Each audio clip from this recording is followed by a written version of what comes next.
Hey guys, tonight we're stepping through the gilded gates of the most theatrical, over-perfumed and aggressively bizarre court in human history, Versailles.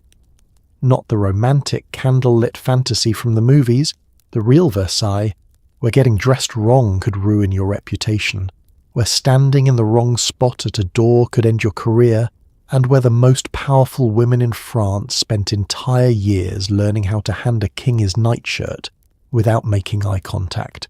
So before you get too comfortable, take a second to like the video and subscribe, but only if you actually enjoy what I do here. And if a kind soul out there suggested this topic, you are an absolute legend, and this one is for you. Your suggestions keep this channel alive, and I genuinely mean that. Also, we're now on Spotify. You can find the link in the description if you'd rather drift off through your headphones.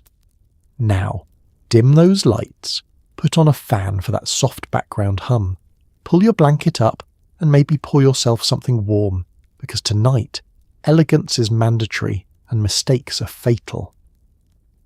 Let's take a moment, shall we? Have you ever wondered what it actually took to survive as a woman at the court of Versailles? Did you have to practice curtsying in your sleep? Was there a rule about how many inches your heels had to be before the king would acknowledge your existence? Could you sneeze? Were you allowed to sneeze? What happened if you accidentally sat in the wrong chair? Was there a chair committee?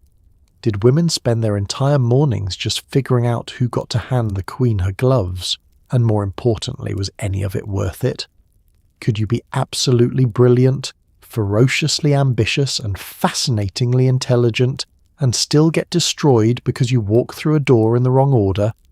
The answer, my sleepy friend, is yes. Absolutely yes. And congratulations, you've just woken up at Versailles. The year is 1682. You've been assigned a rank, a room the size of a wardrobe, a dress that weighs more than your future, and approximately 400 unspoken rules that no one will ever write down, because if you have to ask, you've already failed. Let's start at the very beginning of your day, which at Versailles is not your beginning at all. Your body, your hair, your face, your state of undress, these belong in a very real sense to the court. The ceremony of the lever, the royal awakening, is one of the most elaborately choreographed rituals in Western history, and if you are a noblewoman lucky enough to have earned a role in it, congratulations. You will spend your finest morning hours handing a queen her left shoe in strict accordance with a protocol that took someone decades to codify. It is somewhere between 6 and 8 in the morning.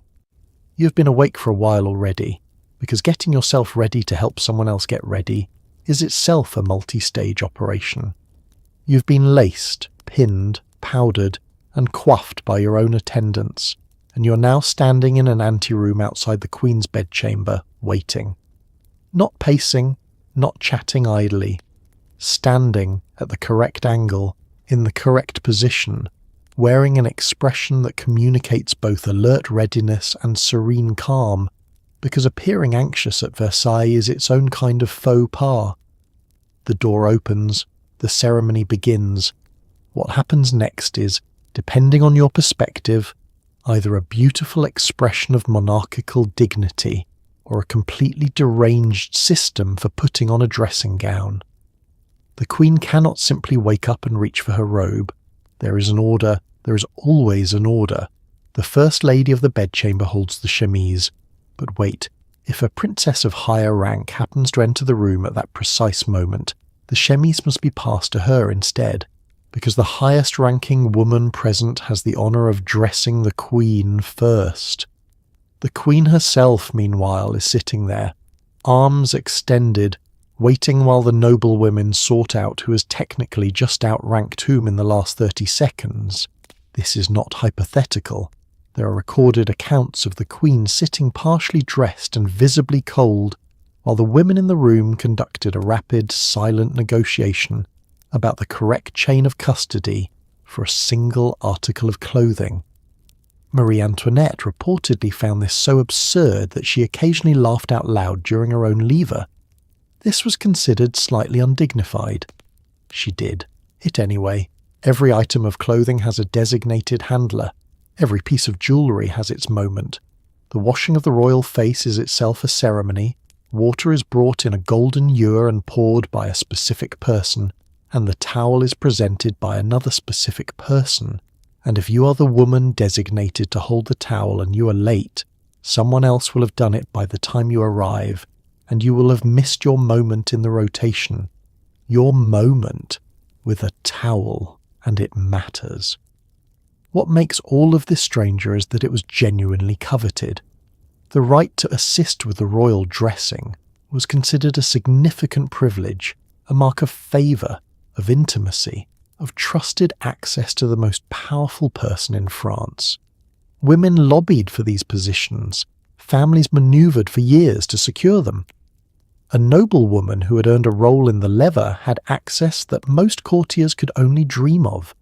A few minutes every morning in close physical proximity to the Queen, in a setting that was private enough to allow for a quiet word, a small petition, a carefully placed observation.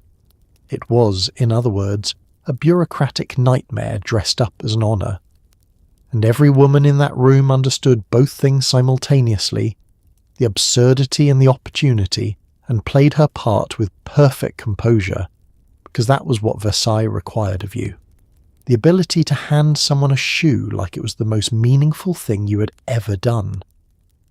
Before you say a single word at Versailles, before you open your mouth or offer your opinion or so much as smile at someone, your body has already announced your rank, your ambitions, and your understanding of your exact position in the universe. The curtsy was not a polite gesture at Versailles.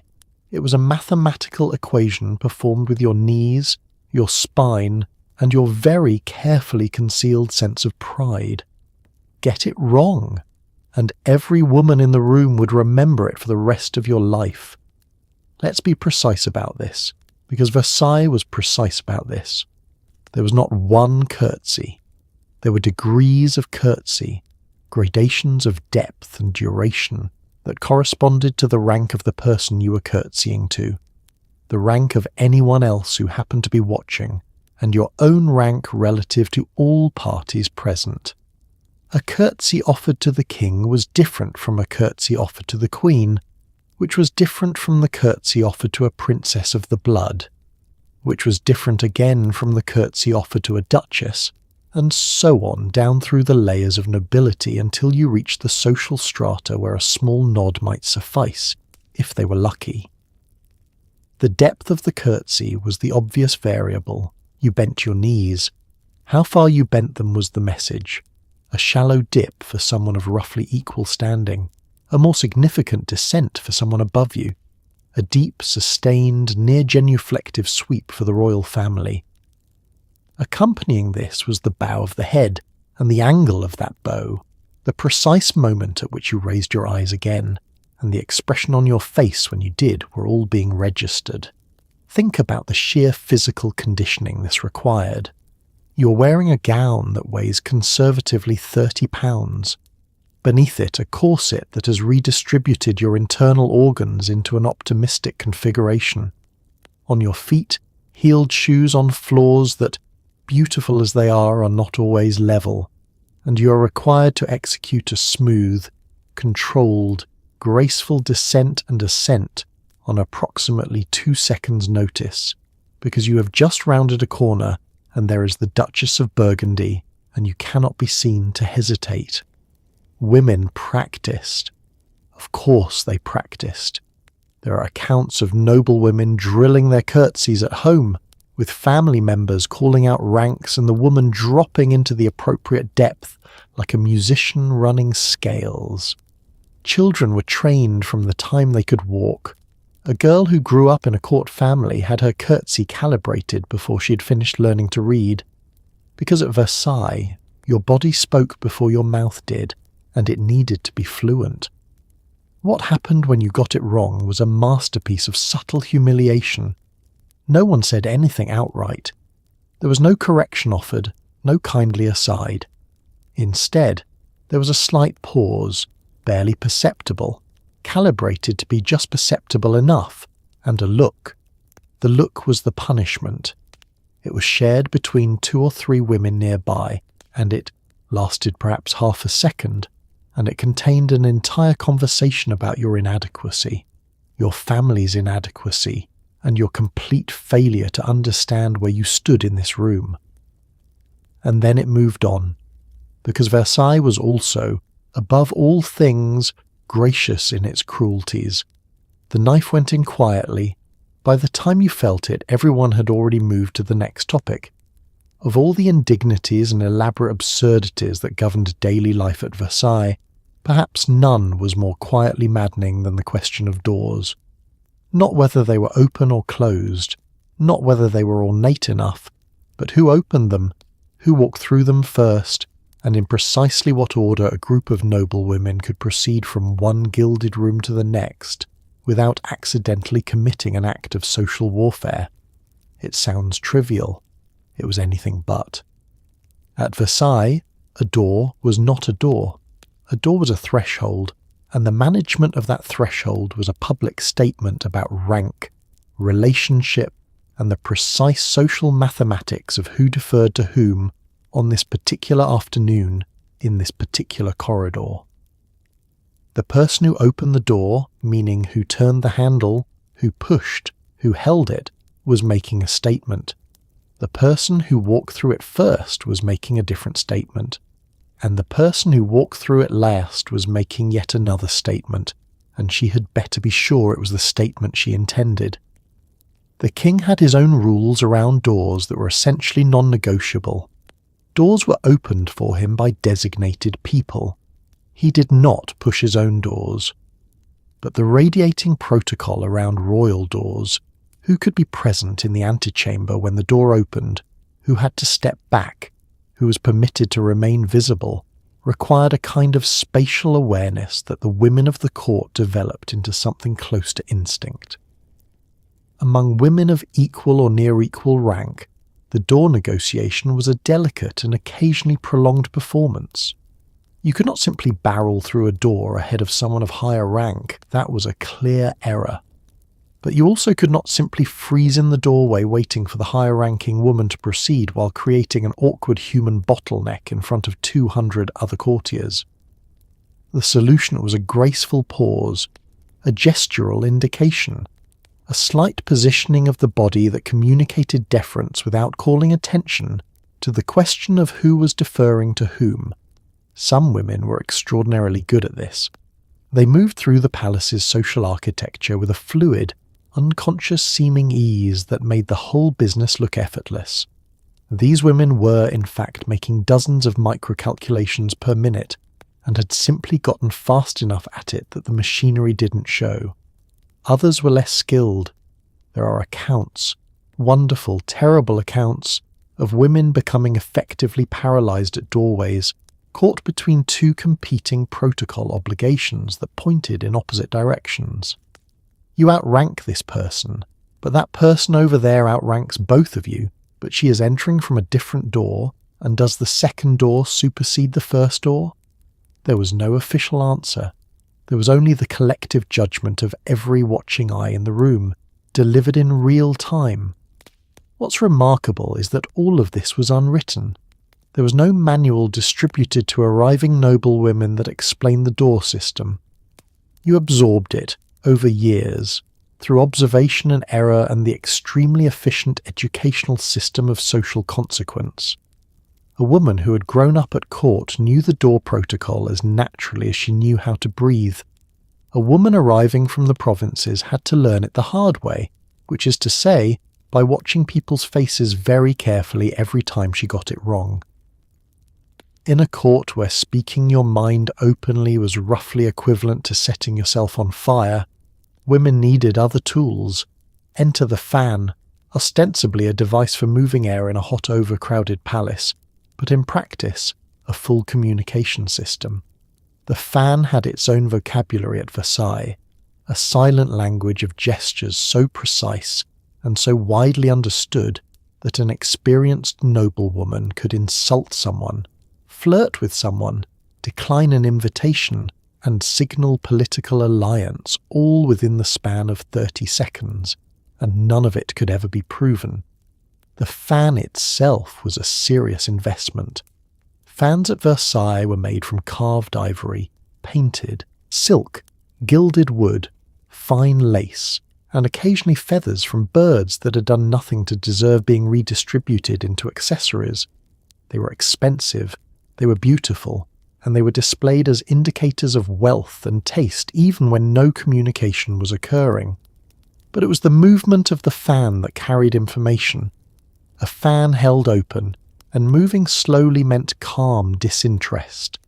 The gesture of a woman who was present but not engaged, who was watching without committing. A fan moved quickly indicated agitation or excitement. A fan snapped shut. That particular sharp, definitive click was a form of punctuation. Depending on what had just been said, and by whom, a snapped fan could mean anything from polite disagreement to the conversational equivalent of a slammed door. Covering the left cheek with an open fan meant I am in a relationship. Covering the right cheek meant I am unattached, and this information is relevant. Touching the fan to the lips was an invitation. Tapping it against the palm was impatience. Dropping it, and this is the one everyone remembers, dropping it in front of a specific person was a request for their company. You simply let it fall, near their feet, and waited to see if they retrieved it. If they did, you had your answer. If they did not retrieve it, you had also, in a way more humiliating than any spoken rejection, received your answer. What made all of this particularly sophisticated was its deniability. A woman who had just communicated a fairly pointed political opinion via fan could, if challenged, simply claim she had been warm. A woman who had used her fan to cut someone, by opening it sharply between herself and that person during a conversation, could claim her wrist had merely moved. The fan gave women a language that operated beneath the threshold of official notice, which at a court that monitored and regulated speech was not a small thing. Men knew about it, of course. Everyone knew about it. But knowing a language and being fluent in it are different things, and most men at Versailles were not fluent enough to follow a rapid fan exchange between two experienced women. They knew something was being communicated. They could not always tell what. This was, from the women's perspective, precisely ideal. By the 18th century, the fan language had become elaborate enough that small printed guides were circulated, fan lexicons essentially, for anyone who needed a translation, which tells you something about how far the whole thing had developed from its origins as an object for moving air around a hot room. Versailles had taken a piece of decorated silk on a stick and turned it into an instrument of politics, courtship, and social navigation. It was, in miniature, a perfect example of what the women of the court were capable of when handed a constraint. They made it into a tool. If you think office politics are complicated, you have never tried to navigate the seating arrangements at Versailles, where the type of furniture you were permitted to put your body upon was a direct and public announcement of your rank, your value, and your standing in the eyes of the king. There were chairs with backs. There were chairs without backs. There were stools of varying heights. There were cushions on the floor for the truly unfortunate. And the difference between a chair with armrests and a chair without could mean the difference between a woman who mattered and a woman who merely existed. The system was, in its own way, brilliantly transparent. At Versailles, nothing was left to ambiguity if it could be codified into furniture. The king sat in an armchair, a fauteuil with arms with a back, on a dais if the setting called for it. The queen had an armchair. Members of the royal family had armchairs. Below them, the nobility was redistributed across an increasingly undignified selection of seating options, and the question of exactly which woman got to sit on what, in any given context, was something that could and did generate genuine conflict. The tabouret, a small backless stool, was a coveted object. This sounds absurd, and yet the right to sit on a tabouret in the presence of the Queen was a privilege that had to be formally granted, that was held by specific ranks of the nobility, and that women lobbied and negotiated and occasionally manoeuvred quite aggressively to obtain. Because the alternative to the tabouret was standing, and standing for the duration of a long royal entertainment in heeled shoes, in a dress of significant weight, with perfect posture, was both physically punishing and socially significant in the worst way. Women who had not been granted the tabouret had to stand. They stood for hours. They stood through meals, through concerts, through interminable ceremonial events, because sitting without permission was not done, and sitting on the wrong piece of furniture was a specific, documented, memorable error. A woman who had accidentally lowered herself onto a stool she was not entitled to had committed an act that would be discussed for days. The stool also moved. Its position in the room, how close to the royal dais, at what angle, in whose company, was itself a statement. Being invited to bring your stool closer was a mark of favour. Being positioned at the outer edges of the room's seating was a message, and not a warm one. Women track these spatial arrangements with the precision of chess players, because they were chess players, and the board happened to be furnished. What's remarkable about the whole system is how much psychological labour it outsourced to inanimate objects. Versailles didn't need to tell you directly where you stood. It showed you in wood and upholstery every time you entered a room. Your exact worth, translated into furniture. Your place in the hierarchy, announced by whether your back was supported or not. It was brilliant in the way that only truly committed social architecture can be brilliant. A system so thorough and so precise that it required almost no explicit maintenance, because everyone was constantly enforcing it on themselves. Versailles smells, in the popular imagination, like roses and beeswax and the faintest hint of powdered ambition. In reality, it smelled considerably worse than that. The palace was home to thousands of courtiers at its peak. Plumbing was at best aspirational, and bathing was considered medically risky by people who really should have known better.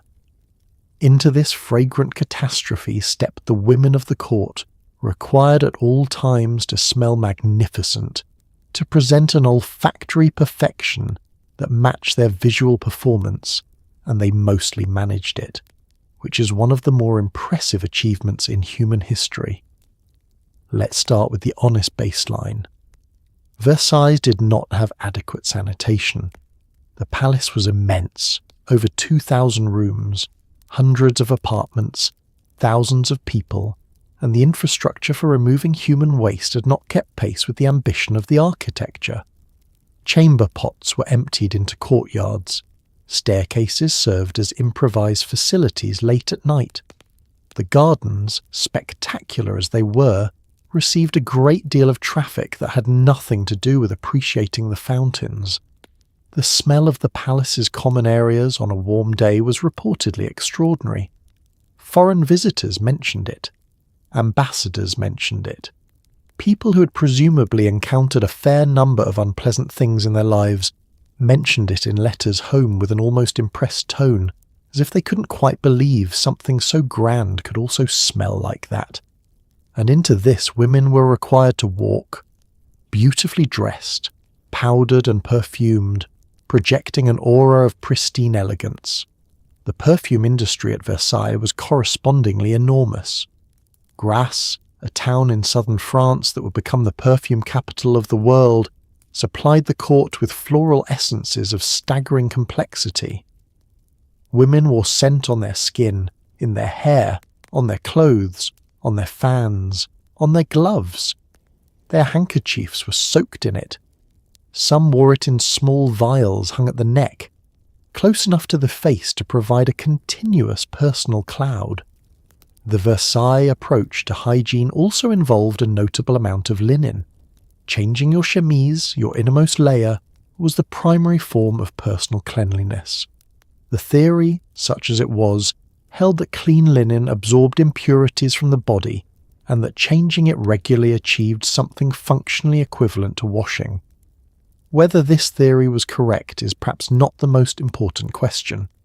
What matters is that the women of the court changed their linen obsessively, often multiple times a day, and used the fresh chemise as the foundation of their olfactory presentation. Perfumed powder, applied to the hair and skin, added another layer. The combination of rosewater, musk, civet, ambergris, and floral essences that constituted a well-assembled Versailles perfume was sophisticated enough that skilled parfumeurs were employed specifically by noble households. A woman's signature scent was as carefully considered as her signature style. It was part of how she was known, how she was remembered, and occasionally, if she was clever about it, how she was missed when she left a room. The whole system was an act of collective suspension of disbelief. Everyone knew the palace smelled terrible. Everyone agreed through their behaviour to pretend that it did not. The perfume wasn't just fragrance, it was a shared social fiction, and maintaining it was part of the work of being a woman at Versailles, which had more than enough work already. A woman's gown at Versailles was not clothing in the way you understand clothing. It was a structural statement, an argument made in silk and whalebone and yards of fabric about who you were, how much your family was worth, what your relationship to power happened to be on this particular Tuesday, and whether or not you understood the current direction of royal favour. Getting dressed was not a private act. It was a performance, and the audience was watching every seam. The grand habit, the formal court dress of 17th and 18th century Versailles, was an engineering project that happened to be wearable. It had a fitted bodice, tightly fitted to the point where women who had recently had children were sometimes laced back into shape within weeks of giving birth, because the court schedule did not pause for postpartum recovery.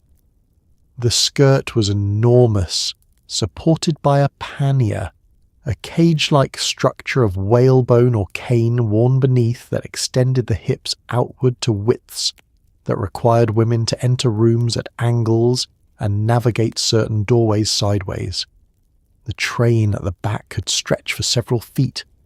The materials were the message: silk brocade woven with gold or silver thread, velvet in the deep jewel tones that required expensive dyes, lace at the sleeves and neckline, genuine Alençon or Bruges lace, which cost more per yard than a working craftsman earned in a month.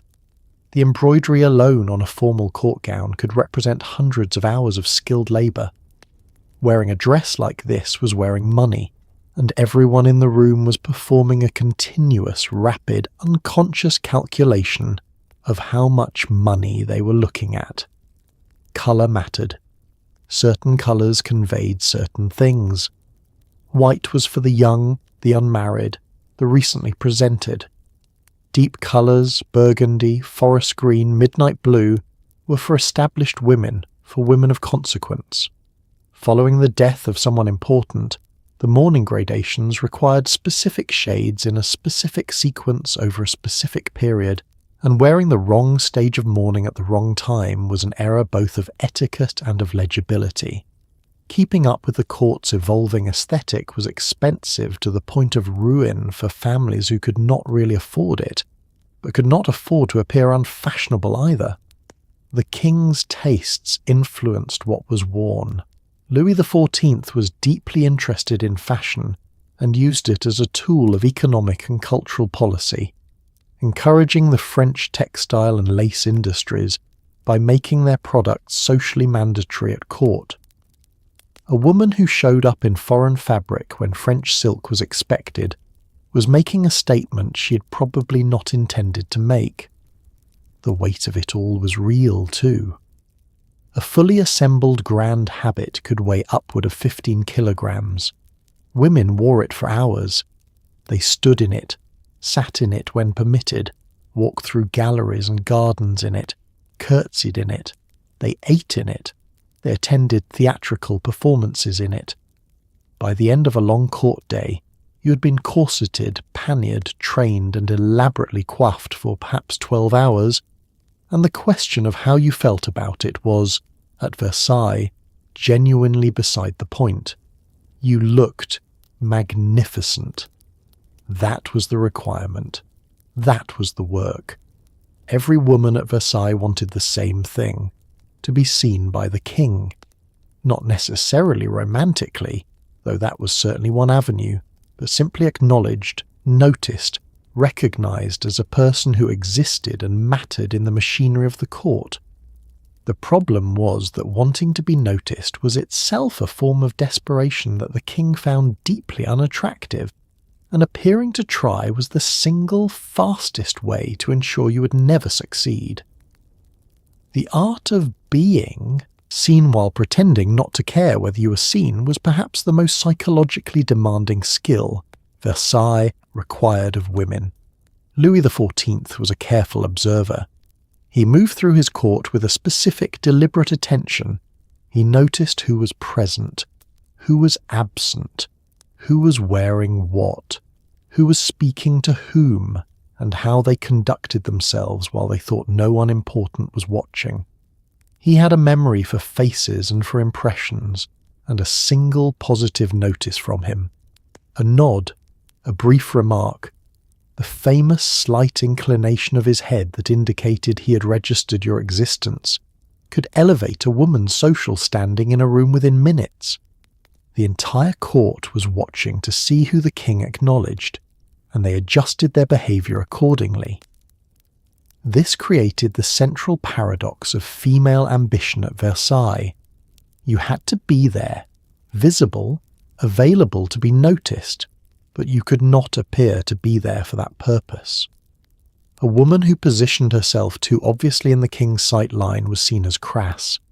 A woman who dressed too flamboyantly, who laughed too loudly, who made too strenuous an effort to be fascinating was noted, discussed, and generally considered to have revealed something unfortunate about her character. The women who succeeded at this were the ones who had mastered a particular quality of effortless presence. They were brilliant at conversation when conversation was happening near them, without appearing to have engineered their proximity to that conversation. They wore clothes that were exactly as magnificent as the occasion required, neither more nor less, so that they looked perfect without looking like they had tried. They were calm, because anxiety registered as weakness, and amusing, because the court valued wit, and warm without being forward, and confident without being arrogant. This sounds impossible. In practice, it required years of calibration, of watching which approaches worked and which backfired, of reading the king's moods and adjusting accordingly, of developing a sensitivity to the social temperature of any given room that bordered on the preternatural. Some women had it naturally, others cultivated it over a lifetime at court, and some, despite every effort, never quite achieved it. They always seemed to be trying, always seemed slightly too eager, and the king's gaze slid past them the way it slid past furniture. The notice, when it came, was worth everything. A woman who had been acknowledged by Louis, who had received one of his small, precise recognitions, walked differently for the rest of the day. The court saw it and responded to it. Invitations shifted. Conversations became richer. The social landscape reorganized itself fractionally in her favour, because Versailles ran on royal attention the way other economies ran on currency, and she had just been paid. One of the more reliably accessible paths to visibility at Versailles, for women who had the means, was the gambling table. Card games and dice were played every evening in the royal apartments, and the stakes were genuinely ruinous for everyone involved, which was somewhat the point. The gambling table was not really about money, though enormous fortunes were won and lost on it. It was about access, presence, and the particular intimacy that comes from sitting beside the most powerful people in France and pretending, for a few hours, to compete with them as equals. The evening gaming sessions at Versailles were semi-public events, the kind of semi-public that meant several hundred people might be in the room, but only a specific few were seated at the tables. Getting a seat was itself an act of social positioning. The tables closest to the king or queen were the most coveted, and the composition of who sat at them on any given evening was observed and analysed by everyone present who was not sitting at them, which was most people. The games played were primarily cards. Lansquenet and Brelin were popular, and later in the century, Basset became fashionable to the point of something approaching collective madness. These were games with large swings of fortune, games in which you could lose a very significant sum in a very short time, which was part of their appeal at court because the scale of what you were willing to risk announced the scale of your resources. Losing gracefully was almost as important as winning. A woman who wept over her losses, or who haggled, or who, left the table visibly distressed, had failed at the social performance the gambling was supposed to provide. The debts incurred at Versailles gaming tables were staggering. Women, including queens, including women who were responsible for the financial well-being of households and family estates, ran up losses that would have been catastrophic by any reasonable standard. The pressure to keep playing, to stay at the table, to not be the one who stepped away and thereby removed herself from the room and the access the room represented was relentless. You were not just gambling against the other players, you were gambling against the alternative, which was standing at the edge of the room watching someone else have the king's ear. There were women who were genuinely skillful players, who had the mathematical aptitude and the psychological fortitude to play well under pressure and come out ahead with some regularity.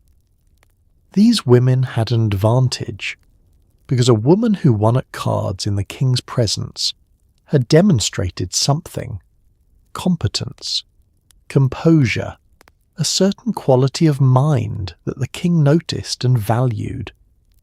It was one of the few arenas in which women could display a directly competitive skill and be admired for it.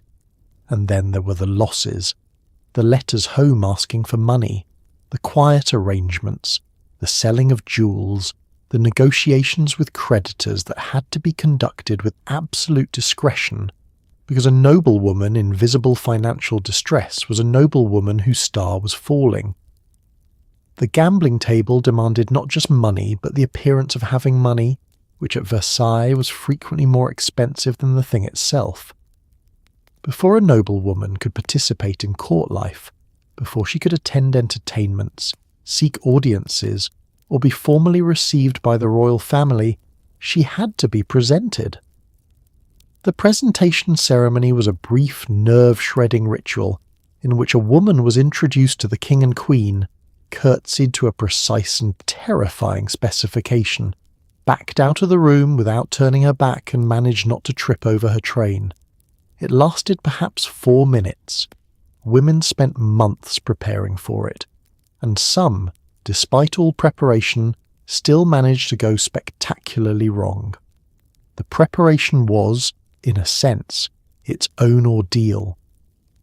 A woman being presented at Versailles needed a sponsor, an established member of the court who was willing to vouch for her and perform the introduction. Finding this sponsor, persuading them to take on the responsibility, and managing the relationship with them through the process required its own set of social negotiations that could take months before the ceremony itself was even scheduled. The sponsor had skin in the game. A poorly prepared presentee reflected on the woman who had introduced her. Once the date was set, the drilling began.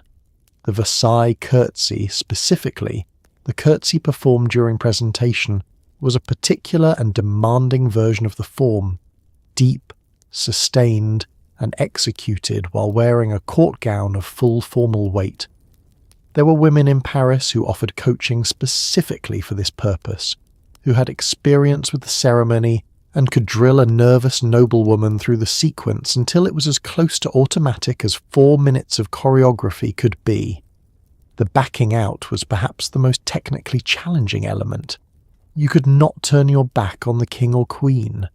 This meant that after completing the curtsy, you had to walk backward, in heels, in a panniered gown with a train, across a floor that was smooth and potentially treacherous, while maintaining your expression of serene dignity and not catching your heel on the hem of your own dress.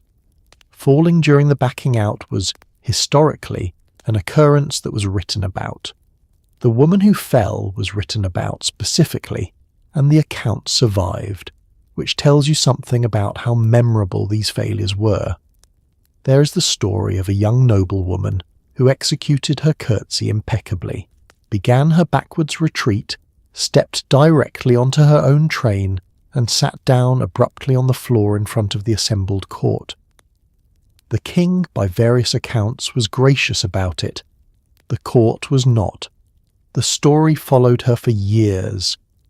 But when it went well, when a woman completed the presentation without incident, backed cleanly out of the room, and found herself on the other side of the door with her dignity intact, what she had done was join the machinery of Versailles.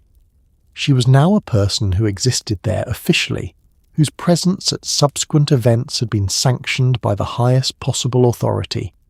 She could approach, attend, be seen. It was the beginning of whatever she intended to build at court. 4 minutes of backwards walking, and a life at Versailles could start. Versailles was, in the most literal architectural sense, a series of nested permissions. The further into the palace you could travel, the deeper into the private apartments, the closer to the king's actual bedroom, the more your access announced your status. Most people at Versailles never got very far.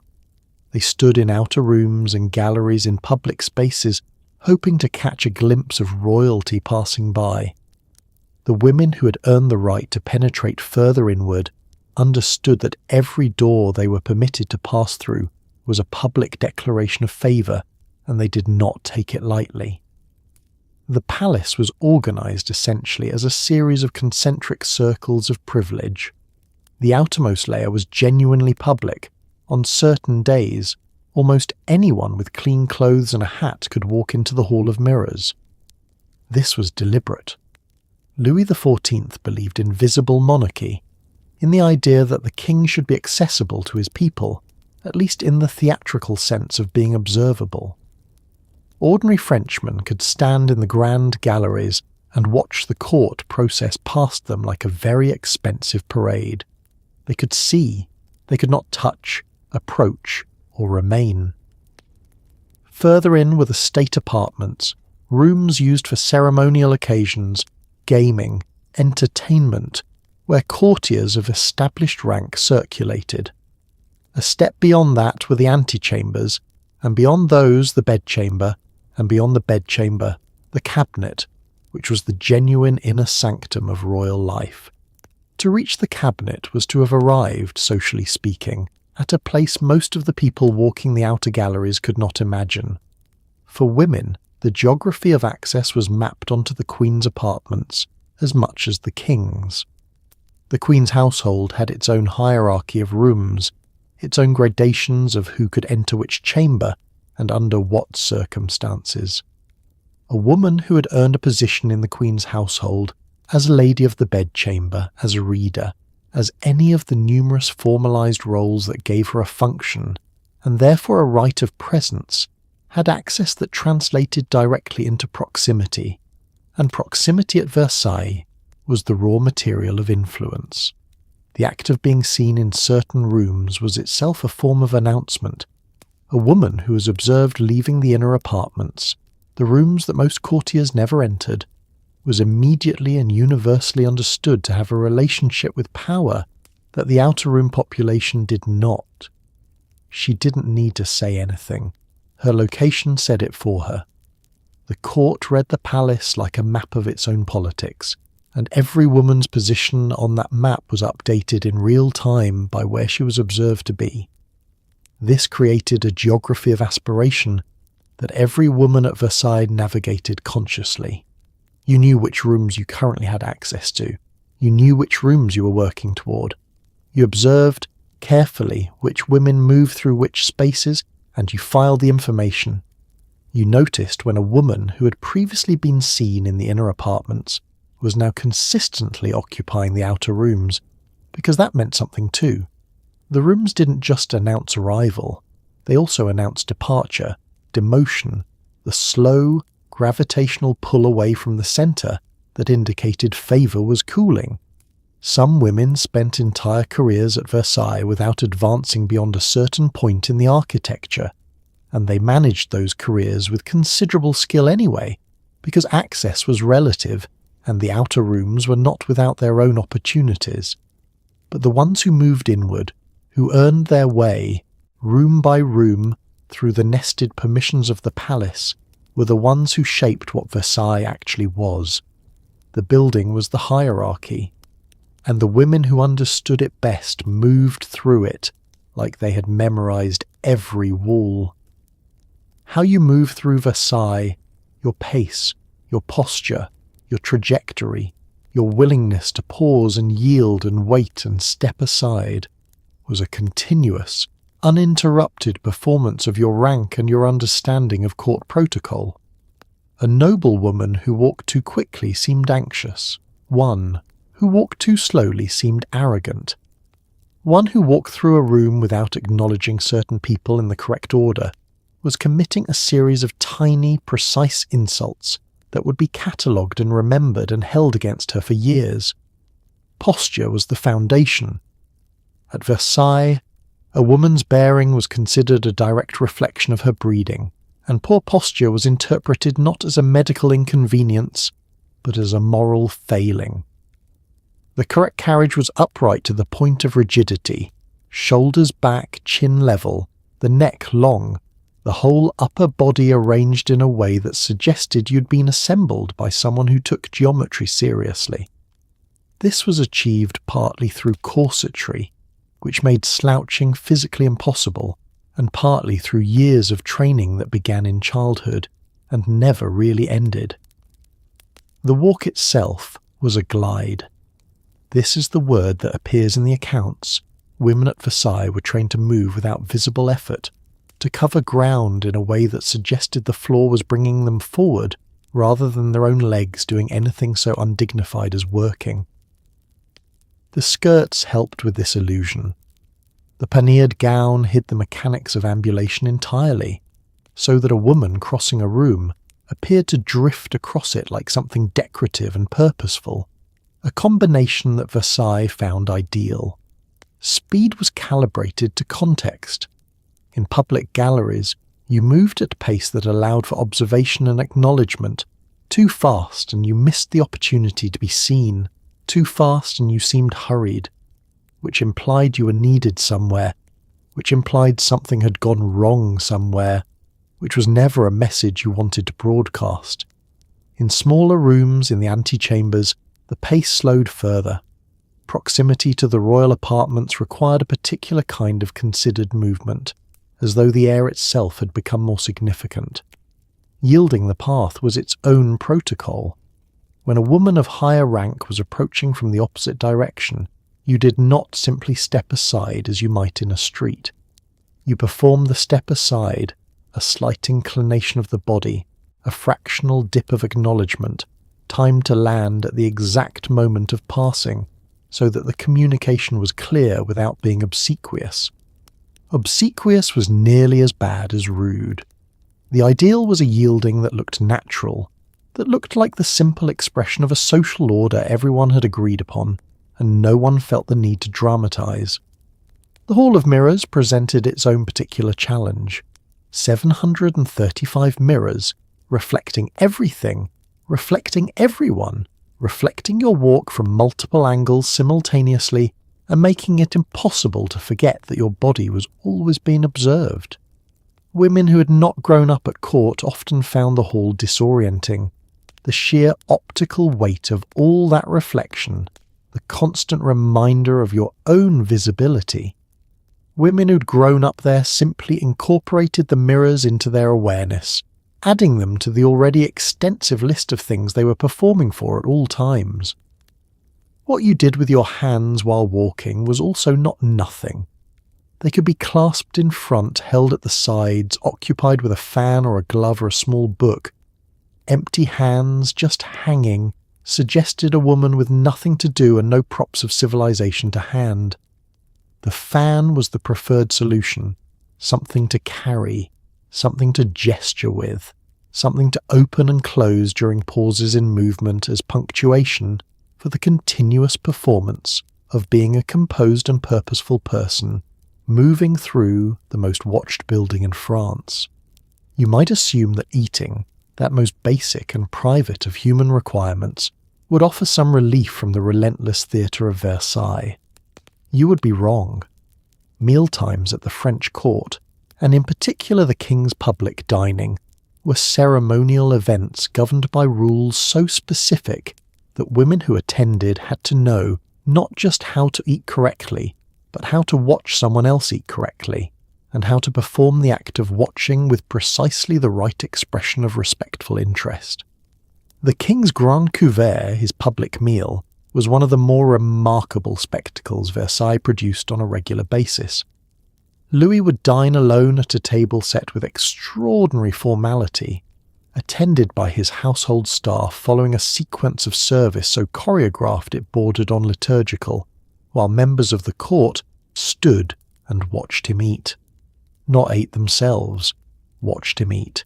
This was considered an honour. People jostled for position to observe the king consume his soup. For women of sufficient rank, attendance at the grand couvert was a demonstration of loyalty and proximity. You stood in full court dress, often for extended periods, and you watched, and your expression during the watching was being observed by everyone else in the room. The correct expression was one of engaged, attentive, warm interest. The face of a woman who found the king's dinner genuinely the most absorbing thing happening in the world at that moment. Boredom, if you felt it, and you almost certainly felt it, was invisible. The etiquette of the king's table extended beyond watching. If the king addressed you during the meal, if he looked up from his plate and said something in your direction, the response had to be precisely calibrated. Not too eager, not too reserved, appreciative without being overwhelmed, intelligent without overshadowing. Women who received royal remarks during the grand couvert and managed their response well were talked about afterward, in the good way. Private meals among the nobility followed their own hierarchy of formality. A noblewoman hosting a dinner at Versailles, or attending one, navigated a seating arrangement that was itself a political document. Who sat where, who was placed near whom, who was tactfully separated from their current enemy, and who had been placed at a distance from the host that communicated something about the current temperature of their relationship. All of this was managed, planned, and subsequently analysed by everyone present. The food itself, at the higher tables, was extraordinary. French cuisine in this period was being formalised into the tradition that would eventually influence every serious kitchen in the Western world, and Versailles was its primary laboratory. Sauces, presentations, the organisation of courses, all of it was developing in the kitchens that served the court. But a woman at Versailles ate within constraints. She ate in a corset that left limited room for the kind of enthusiastic engagement the food may have deserved. She ate with an eye on her own behaviour, on her posture at the table, on the particular Versailles skill of consuming food beautifully, without visible hunger, without awkward mechanics, without suggesting that the body had any requirements at all. Hunger, like most physical realities at Versailles, was something you managed privately and presented publicly as something else entirely. Let's address the elephant in the gilded room, the royal mistress, who at Versailles occupied a position of influence so significant that foreign ambassadors cultivated her favour, ministers sought her counsel, and the queen herself was forced to receive her in public with every appearance of warmth and dignity. Being the king's mistress at Versailles was not simply a matter of attraction or even cleverness. It was a full-time political career requiring the skills of a diplomat, the stamina of a general, and the emotional composure of someone who had genuinely made peace with the possibility that they could be replaced by Thursday. The maîtresse en titre, the official royal mistress, a title that existed with genuine formality at the French court, was among the most powerful people in Versailles, male or female. She had apartments in the palace, sometimes among the finest available. She received visitors, including people who had absolutely nothing romantic in mind and simply wanted access to someone the king listened to. She attended court functions. She was presented formally to the queen. The queen, exercising a discipline that deserved some kind of medal, received her. The women who held this position successfully over extended periods were not simply beautiful. Beauty got you noticed. It did not keep you there. What kept you there was a combination of qualities that Versailles had been specifically designed to cultivate. Intelligence sharpened by proximity to power, political instincts developed through continuous observation of complex maneuvering, and an emotional intelligence that allowed you to manage a man of enormous ego and absolute authority without ever appearing to manage him. Madame de Pompadour, who served as Louis XV's official mistress for nearly 20 years, is the clearest example of what the position could become in the hands of a genuinely gifted woman. She was not an aristocrat by birth. She was bourgeoise, which should have been an insurmountable liability at a court as obsessively hierarchical as Versailles. Instead, she became the most influential person at court after the king himself. She shaped foreign policy. She influenced ministerial appointments. She was a significant patron of the arts and architecture, her taste shaping what became known as the Rococo aesthetic. She did all of this from an unofficial position that had no formal constitutional existence. The precariousness was real, though. A royal mistress held power entirely at the pleasure of one person, and that person was by definition surrounded by people working to influence his pleasures. Rivals appeared constantly, younger, newer, unknown quantities who might catch the king's eye at an entertainment and shift the political weather overnight. Managing these rivals required a level of composure and strategic thinking that most generals would find demanding, and it had to be conducted while also appearing to be doing nothing of the sort. The queens, for their part, endured.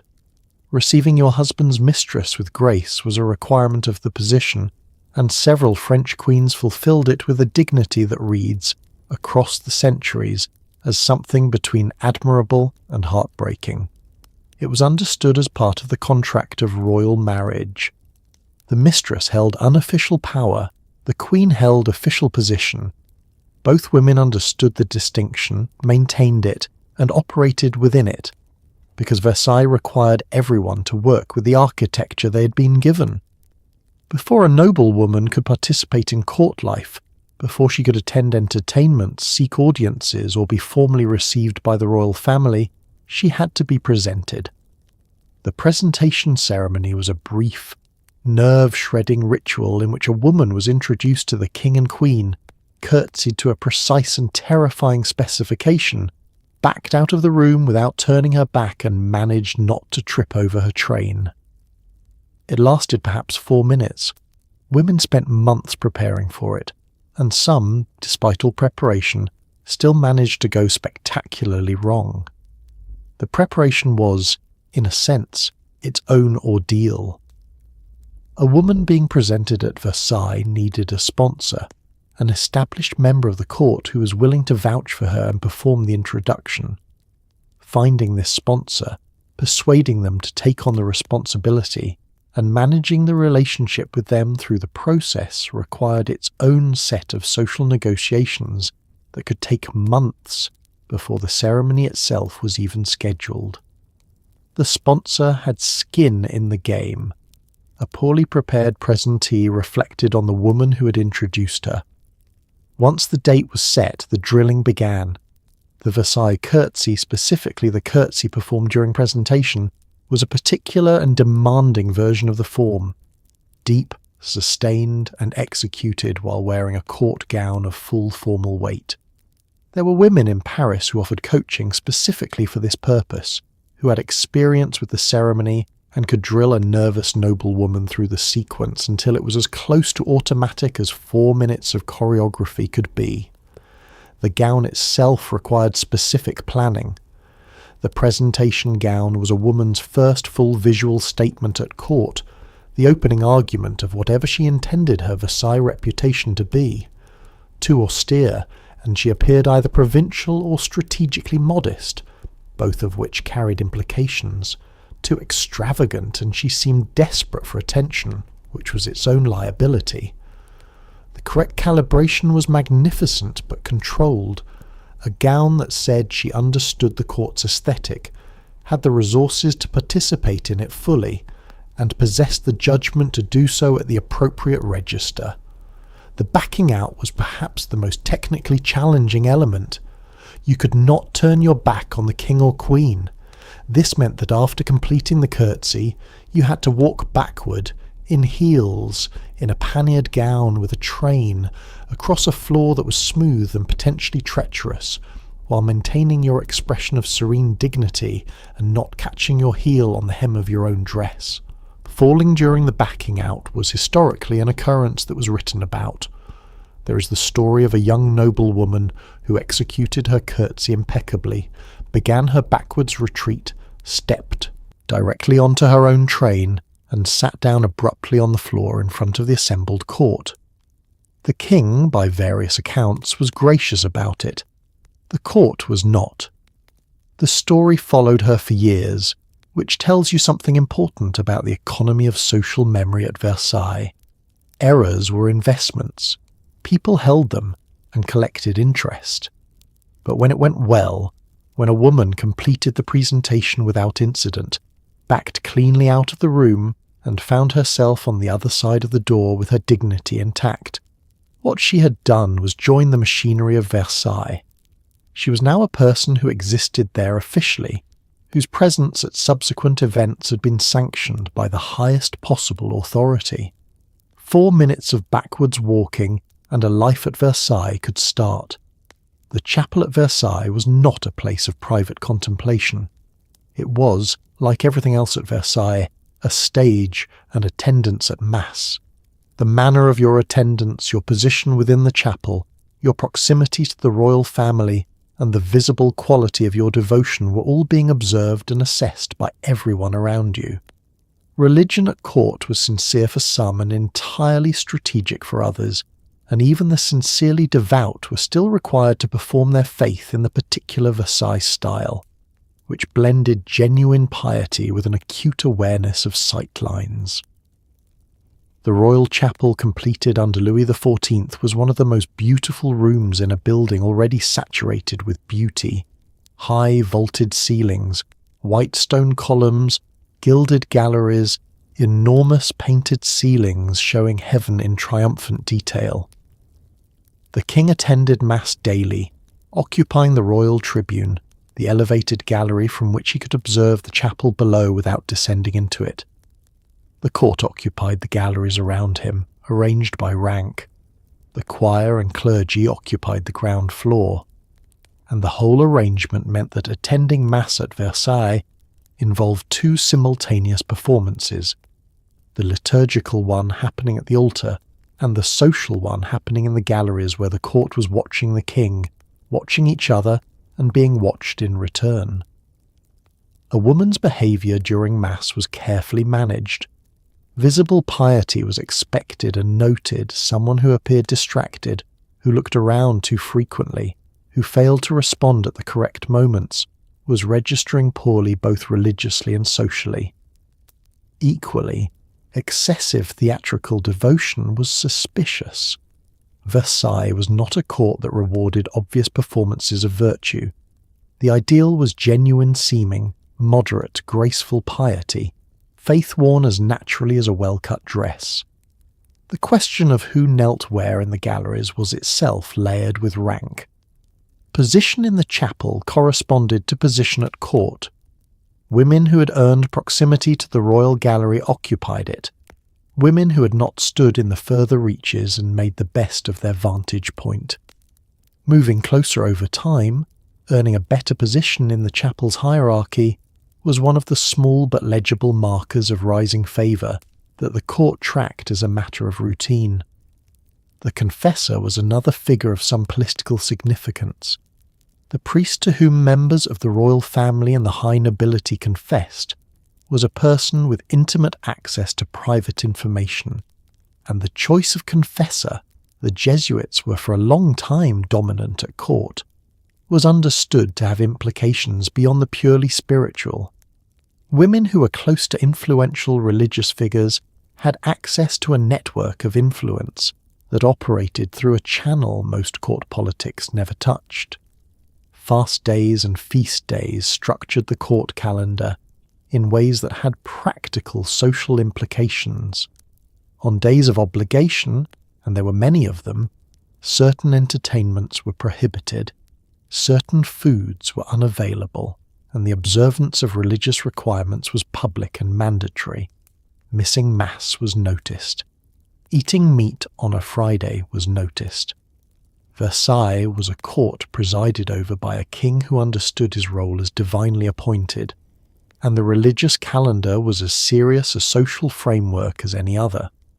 A woman who navigated it gracefully, who observed its requirements without complaint, who wore her faith as part of her overall presentation, was a woman who understood all the registers she was being read in simultaneously. For women at Versailles, the written letter was both a lifeline and a loaded weapon.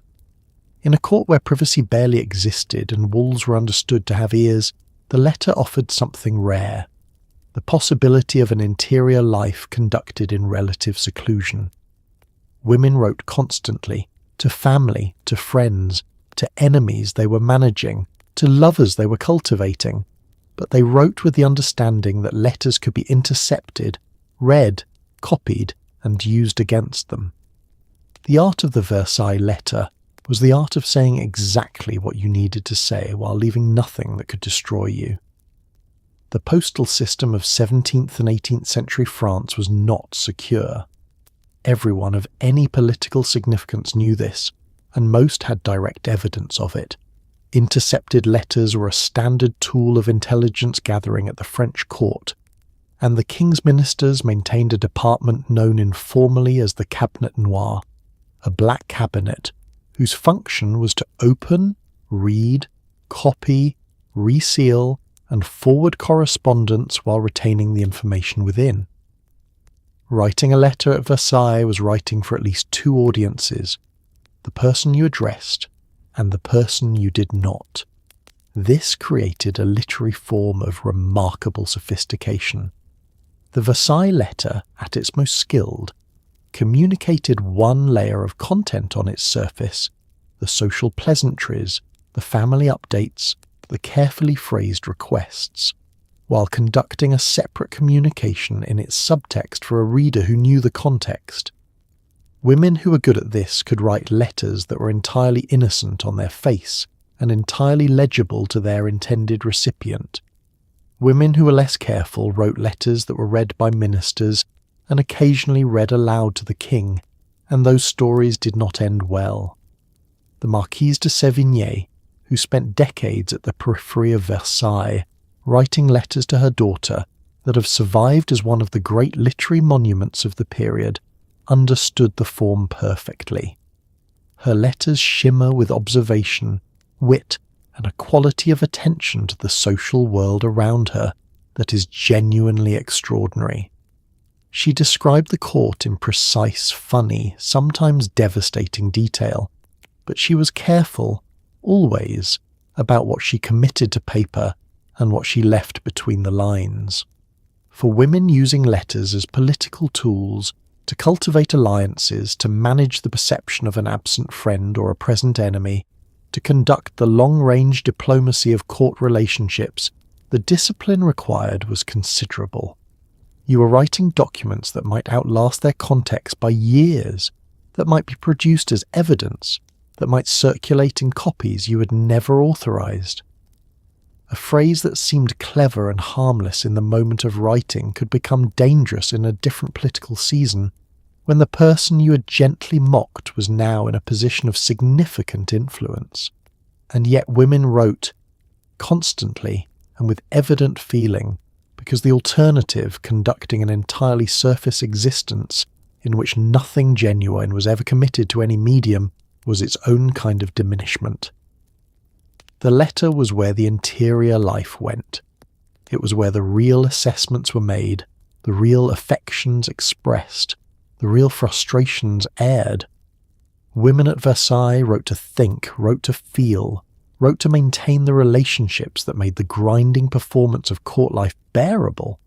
They just did it knowing that privacy was courtesy the world might withdraw at any moment, and they wrote accordingly, with one eye on the page and one eye on the door. A noblewoman at Versailles was expected to be accomplished. An accomplishment at court meant something very specific. You could sing, you could play an instrument, you could dance, and you could do all of these things in public, on short notice, without visible anxiety, while dressed in something that weighed approximately as much as a small carriage. Music and dance were not hobbies at Versailles. They were displays of breeding, evidence of the expensive education your family had invested in you, and an opportunity, if executed well, to catch the attention of exactly the right people. The French court under Louis XIV was genuinely one of the great musical institutions in European history. The king himself danced. He was a skilled and enthusiastic dancer in his youth, and he participated in court ballets in which the nobility performed, alongside professional dancers in elaborate theatrical productions. Ballet as an art form was being developed and codified in this period, partly in the court of Versailles, and the vocabulary of classical ballet that survives to the present day carries within it the influence of these aristocratic entertainments. For noblewomen, dancing was a social requirement that began in early childhood. A girl who could not dance, who moved awkwardly, who lost the rhythm, who required obvious concentration to execute the steps, was a girl whose education had failed, and whose family had failed to prepare for one of the basic requirements of participation in polite society. Dancing masters were retained by any family that could afford them, and the investment was considered as non-negotiable as feeding the children. The dances themselves were complex, the minuet stately, precise, governed by rules of footwork and timing as intricate as anything in the curtsy protocol, was the essential Versailles dance. It was performed by couples, in sequence, observed by the assembled company, which meant that every execution was a public performance. You could not hide in a minuet. You were watched from multiple angles for several minutes, while you demonstrated your training, your composure, and your ability to make something technical appear effortless. Music performance was similar in its demands. A woman who played the harpsichord or the lute, who sang with a trained voice, who could be invited to perform and did so without apparent reluctance or excessive modesty. This was a woman who had mastered the particular social skill of receiving an invitation and fulfilling it gracefully. Refusing to perform when invited was ungracious. Performing badly was unfortunate. Performing conspicuously well, in a way that drew genuine appreciation, that captured the room's attention without appearing to have sought it, was one of the more reliable paths to positive notice that Versailles offered women, because it was a domain where real skill was visible and real skill was admired. The pressure of this was perhaps most acutely felt by women who were not naturally musical but were required to perform anyway. The accounts of Versailles include descriptions of evenings in which the entertainment involved the participation of noblewomen of varying ability, and the social requirement to receive all performances with equal warmth regardless of quality demanded a quality of diplomatic attention from the audience that mirrored the diplomatic composure required of the performers. Everyone was working at these entertainments. The audience was performing appreciation. The performers were performing ease. The music played on. Death came regularly to Versailles. It was a large court. People were mortal, and epidemics had an irritating disregard for gilded ceilings and with death came an entirely separate body of protocol governing how women were expected to respond. Mourning dress, mourning periods, mourning behaviour, all of it was codified to an almost surreal degree of specificity. The depth of your grief, at least its outward expression, was regulated by your relationship to the deceased, and your relationship to the crown, and wearing the wrong shade of black to a funeral was a genuine social error with real consequences. The mourning system at Versailles operated on a calendar. Different relationships to the deceased, royal, close family, extended family, court connection, corresponded to different lengths of official mourning and different prescribed wardrobes for each phase. There was deep mourning, which involved full black without ornamentation. There was half mourning, which introduced grey and lavender and modest trimmings. There was the eventual transition back to colour, which happened at a prescribed moment and was as much a public announcement as the original donning of black. For women, the mourning wardrobe was a significant investment. You did not wear your ordinary court gowns during mourning. The colours were wrong, the trimmings inappropriate. You needed mourning-specific garments, and you needed them in the correct gradations for the correct periods, because the progression from deep to half to lifted mourning was observed, and the failure to update your dress on schedule was a form of miscommunication with serious social implications. Too long in deep mourning suggested inappropriate emotional investment. Too quick a transition to colour suggested insufficient respect. The fabric of mourning, dress was itself prescribed. Deep mourning required matte, non-reflective materials, woolen cloth rather than silk, because silk caught the light in a way that was considered insufficiently solemn. No jewellery except jet, the black gemstone that was understood to be an appropriate adornment for grief. No lace that was too ornate. The visual effect was a studied, expensive dullness, a performance of absence that required as much thought and money as the elaborate presence of court finery. Royal deaths created court-wide mourning obligations that descended through the hierarchy in carefully calibrated waves.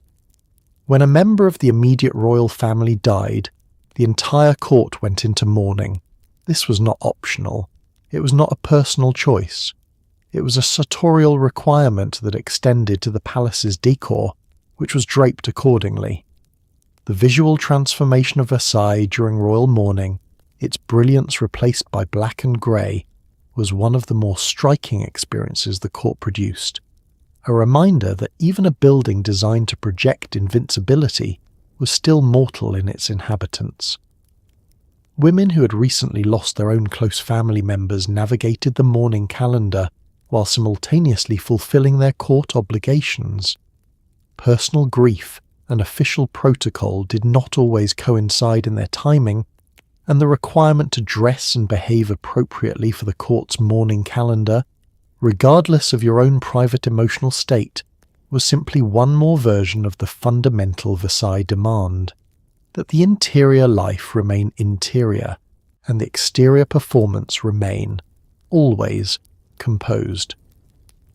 Versailles was, in many ways, youth-obsessed. The king valued beauty, vitality, and novelty, and the court took its cues accordingly. For women as they aged, the path forward required a kind of strategic reinvention.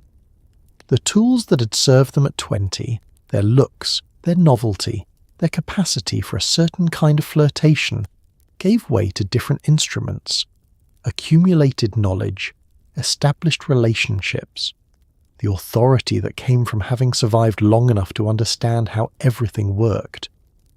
Older women at Versailles were not without power.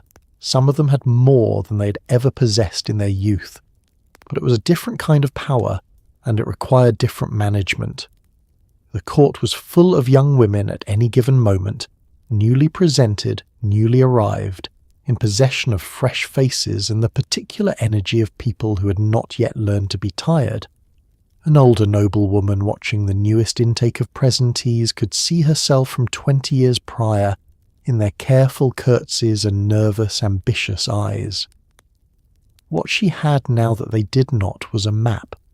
She knew the palace, she knew the people, she knew which alliances held and which were decorative, which ministers were genuinely powerful and which were performing power on borrowed time, which of the king's moods indicated real displeasure and which were theatrical. This knowledge was worth considerably more than novelty, to anyone who understood what they were looking at. The role of the older court woman often evolved toward mentorship, or its more strategic cousin, patronage. A noblewoman of established position could extend her influence by attaching younger women to her orbit, guiding their presentations, sponsoring their introductions, lending them the credibility of her name and network while, in exchange, receiving the energy and fresh access that younger women could provide. This was not always an altruistic arrangement. It was frequently a mutual one, and it was understood as such by both parties. The physical demands of court life continued regardless of age. The standing, the elaborate dress, the late evenings, the continuous social performance, none of it became easier with time, and the women who remained at court into their later years were doing so against a body that had been corseted, powdered, and ceremonially deployed for decades. The cosmetic arts that maintained the court's aesthetic standards became more intensive with age, not less. More powder, more carefully applied patches, more strategic deployment of candlelight as a flattering medium. The performance intensified even as the physical capacity to perform it declined. What gave older women at Versailles their most durable power was something that could not be taken away by a younger rival's arrival: institutional memory. They had been present for things. They had witnessed the careers of ministers who were now disgraced and kings who were now dead. They knew where the bodies were buried, sometimes literally, always metaphorically. They had accumulated a store of knowledge about the people around them, about the patterns of court behaviour, about what worked and what destroyed, that no amount of youth or beauty could replicate. A clever king valued this. A clever minister feared it. The older women of Versailles, who had survived decades of court politics and were still standing, still dressed impeccably, still navigating the rooms with the ease of long practice, these were women who had passed some fundamental test of the place. They had outlasted rivals, outlasted fashions, outlasted several political seasons. They were, in the truest sense, the court's memory. And at a place that ran on information, memory was power that did not age. Children born into or brought to the court of Versailles were not permitted the luxury of an ordinary childhood, in the sense that ordinary childhood was understood to involve a certain amount of running, shouting, and behaving like a small human animal without full awareness of social consequence. Royal and noble children were trained from the earliest possible age in the protocols of court life, the bows, the curtsies, the silence, the bearing, because a child who embarrassed their family in front of the king was a child who had caused real and lasting damage to their family's prospects. The training began before the child had any framework for understanding what was being asked of them. A girl of 3 or 4 was already being corrected on her posture, already being shown the rudiments of the curtsy, already being observed for the qualities that Versailles would later acquire in full: composure, stillness, the ability to be in a room of adults and not draw negative attention. The goal was not to suppress the child, not exactly, but to channel whatever energy and personality she had into forms that the court found acceptable.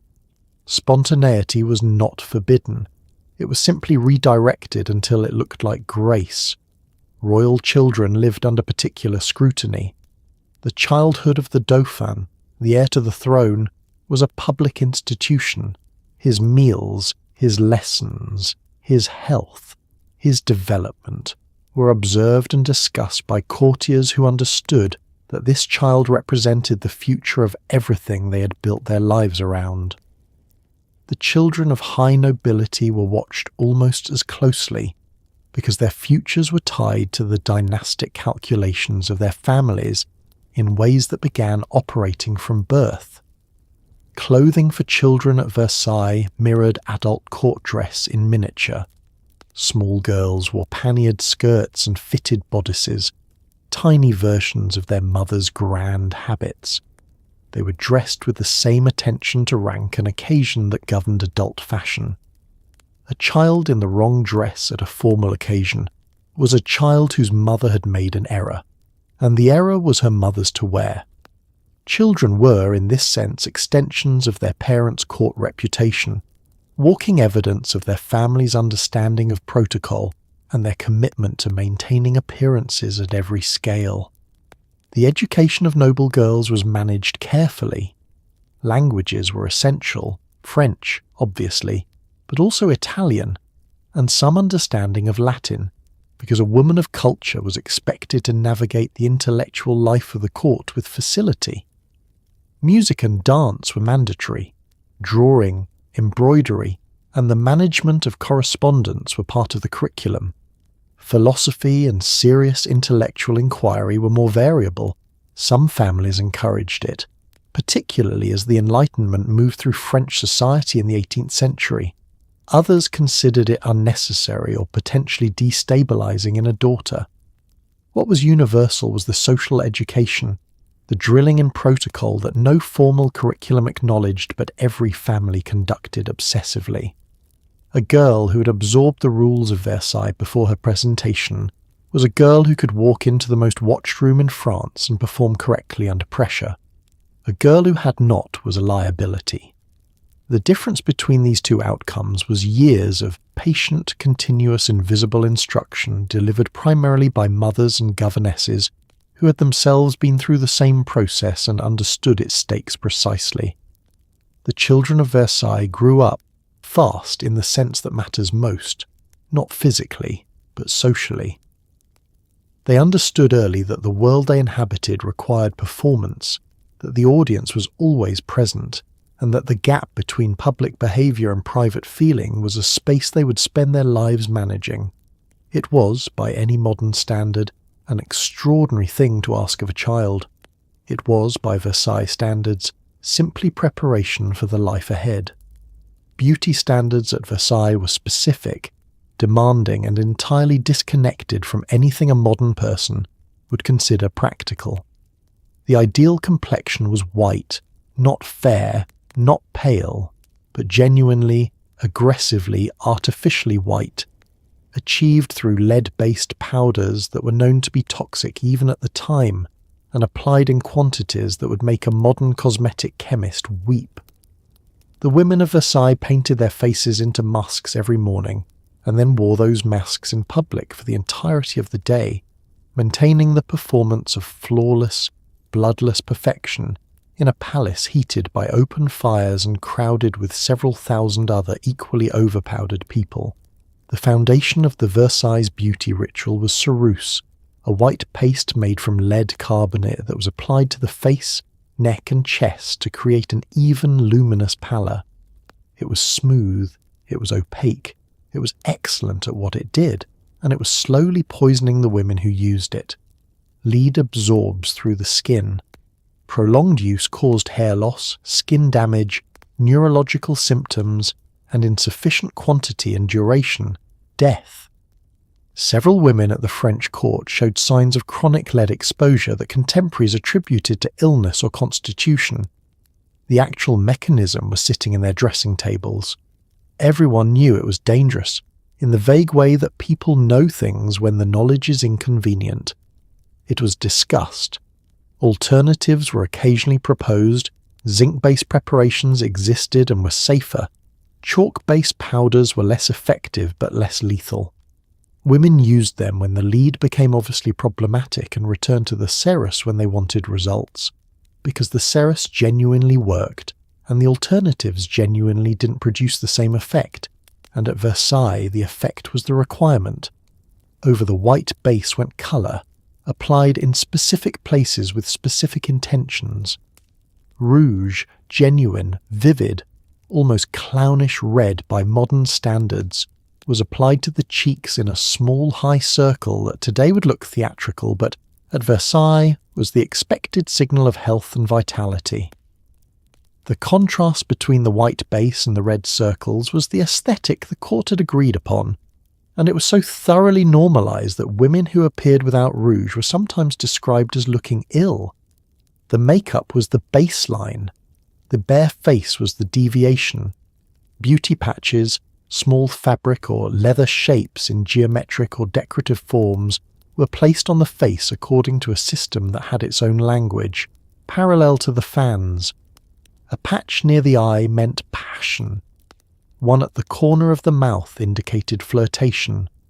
One at the temple communicated something about the wearer's political allegiances during the period when court factions ran along lines, specific enough to have their own cosmetic signifiers.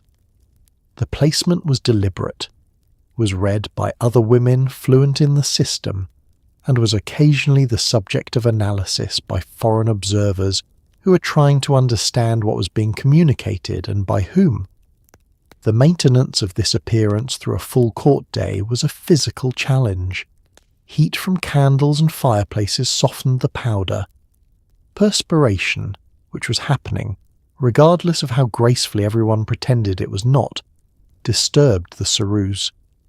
Women carried small grooming accessories to manage touch-ups discreetly, because appearing to maintain your face in public was as problematic as appearing to need maintenance.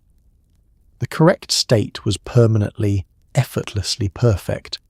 The labour of achieving and sustaining it was invisible. At Versailles, the most important rule of the beauty ritual was the same as every other ritual. Whatever it costs you, it must never appear to cost you anything at all. For women at Versailles, marriage was not a personal event. It was a diplomatic one, conducted by families who were weighing land, title, proximity to the throne, annual income, military alliance, and the increasingly elaborate social calculations of who was currently in royal favour and who was not. Love was considered a nice bonus if it happened to occur, roughly equivalent to finding a pleasant view from a window that had been selected for entirely structural reasons. The women of the court navigated these negotiations with varying degrees of agency, from none at all to a surprising and sometimes impressive amount, depending on their own resources and the cleverness with which they deployed them. The marriage market at Versailles operated with a transparency that modern sensibilities find alarming, and that the people participating in it considered simply realistic. Everyone knew what everyone else was worth, not in the abstract, but in the specific. The annual income of the estate, the outstanding debts against the title, the quality of the family's relationship with the current ministry, the number of surviving male heirs, and what their prospects looked like. This information circulated constantly, was updated as circumstances changed, and formed the basis of the calculations that parents and guardians conducted when assessing potential matches. A girl's own preferences were occasionally solicited and occasionally factored in, the degree varying enormously by family, period, and the specific leverage the girl herself had managed to accumulate. A young woman with no particular leverage, no personal fortune, no exceptional connection, no special quality that made her independently valuable, had limited negotiating power, and was generally managed toward whatever match her family had arranged. A woman with money of her own, or with a direct relationship with someone powerful at court, or with a reputation for brilliance that made her socially sought after, had considerably more room to manoeuvre. The king's interest in the marriages of his courtiers was direct and practical. Louis XIV reserved the right to approve or refuse marriages among the high nobility, and he exercised it. He also arranged matches, sometimes as rewards, sometimes as political tools, sometimes as ways of managing alliances and neutralizing rivalries. A couple brought together by royal suggestion understood that the marriage was, among other things, an expression of the king's vision for the court's political landscape. Refusing a royal suggestion was possible but required a very good reason and a very secure position, and most families did not have both. The wedding ceremony at Versailles for a marriage of any significance was itself a court event, another performance, another opportunity for public display, another occasion at which the assembled nobility assessed the family's resources, connections and current standing. The bride's dress was a statement. The guest list was a statement. The quality and scale of the celebration was a statement. Everything communicated, always, and the wedding was simply a particularly concentrated version of the continuous communication that constituted life at court.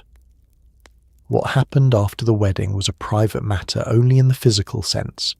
The social reality of a marriage, whether it was harmonious or miserable, whether the husband was faithful or relentlessly unfaithful, whether the wife had managed to accumulate any real influence within her household, was known, discussed, and factored into the ongoing calculations of the court.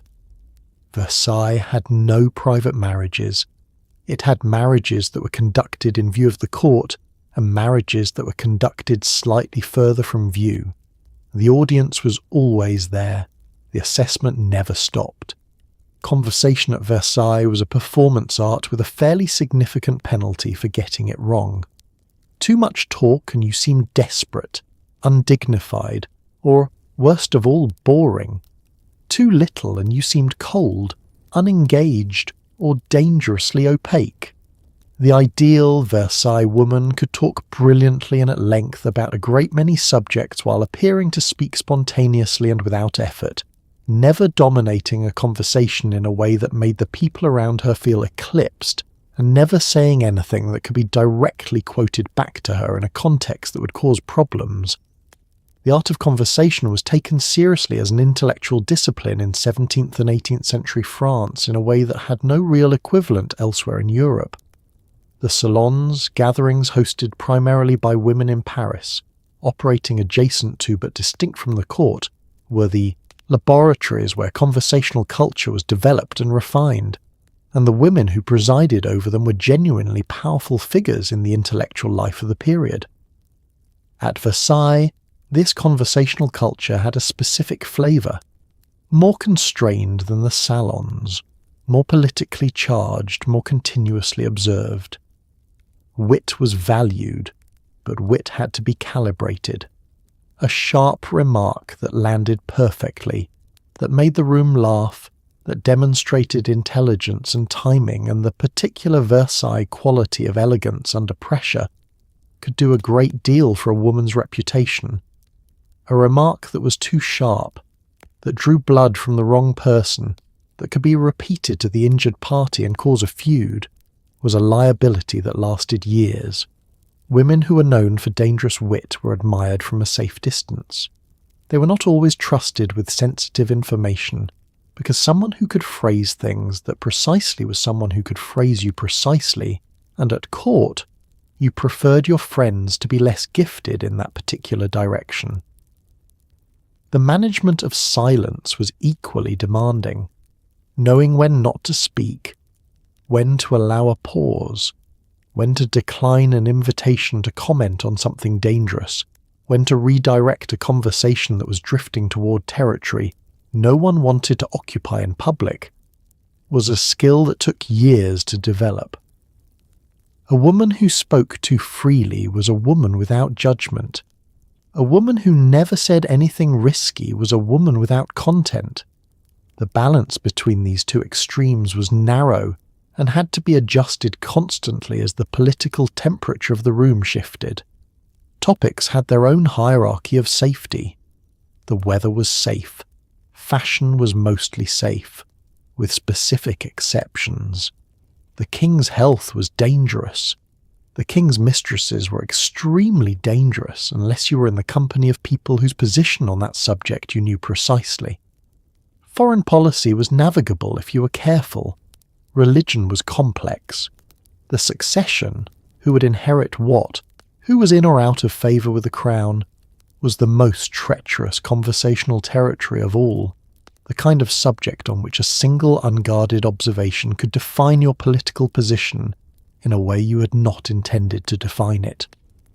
What the best conversationalists at Versailles had mastered was something close to a form of social aikido, the ability to engage fully with difficult conversations without ever quite committing to a position that could be used against them, while still appearing engaged, opinionated, and interesting.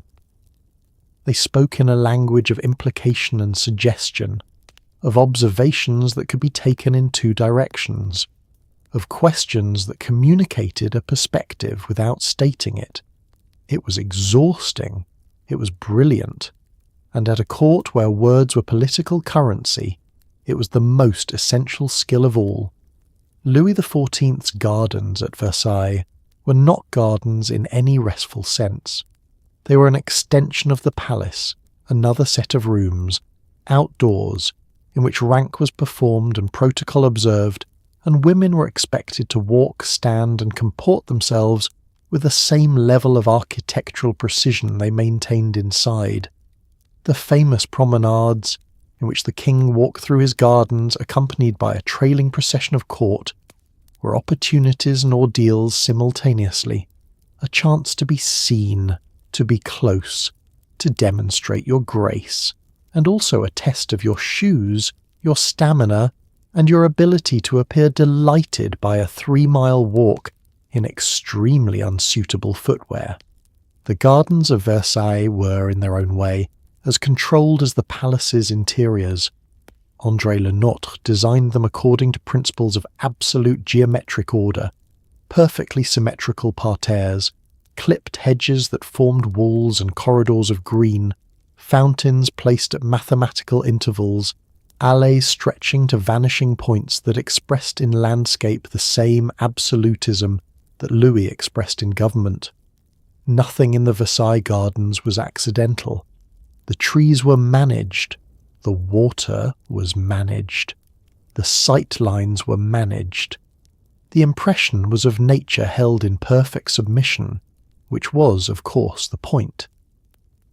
Into this engineered landscape the court was released on afternoons when the king chose to promenade. The promenade was announced, the court assembled, and the procession formed according to its own hierarchy of proximity to the royal person. The innermost circle walked directly with the king. The next circle orbited them. The outer court followed at a distance that announced spatially their relationship to favour. Women who had earned the right to walk near the king during a promenade were walking in the most public possible demonstration of their status, visible from every angle, observed by every member of the court trailing behind. The physical demands were considerable.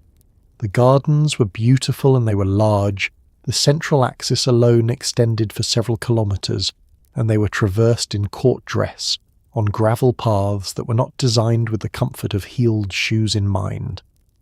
The fountains played when the king approached them, which required a system of workers stationed throughout the grounds to activate each fountain in sequence as the procession moved forward, creating the illusion that Versailles' water features ran continuously. In reality, the water supply was insufficient for that, and the king's gardeners spent considerable ingenuity creating the impression of abundance through precise timing.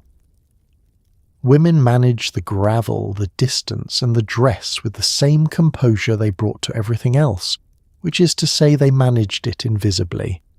Accounts of court promenades describe the women as moving beautifully through the gardens, engaged in conversation, admiring the parterres, appearing perfectly comfortable.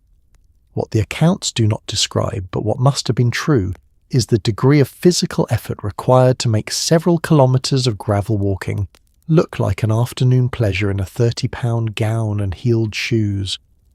The gardens also hosted entertainments, theatrical performances, fireworks, water spectacles that were among the most magnificent events of the reign.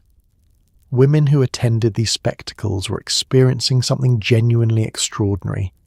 Theatre on a scale and of a quality that existed nowhere else in Europe, staged in a landscape purpose-built for the expression of absolute power. That the experience also required standing for several hours in full court dress, navigating the social politics of who stood where near whom, and managing your expression through whatever the evening produced. That was simply the Versailles tax on wonder. You paid it, and you were grateful, and you went home and removed your shoes and did not tell anyone how much your feet hurt. Being ill at Versailles was, in a meaningful sense, a social problem as much as a physical one. Illness was weakness, and weakness at court was dangerous. It announced that you were unavailable, that you could not perform your duties, that you were perhaps not worth the investment of whoever had been cultivating your favour. Women at Versailles who became ill faced a particular set of difficulties. The decision of whether to hide it and continue appearing, the risk of what that continued appearance might do to their bodies, and the problem of what to do about all the ceremonial obligations that simply didn't pause because someone's lungs had made a poor decision. The palace itself was not healthy. Versailles was grand in its proportions and inadequate in its ventilation. Enormous halls heated by fireplaces that produced as much smoke as warmth. Apartments crowded with people who had limited access to fresh air and bathing facilities. Kitchens and servants' quarters in conditions that bore no resemblance to the gilded surfaces above them. Respiratory illness moved through the court with seasonal regularity.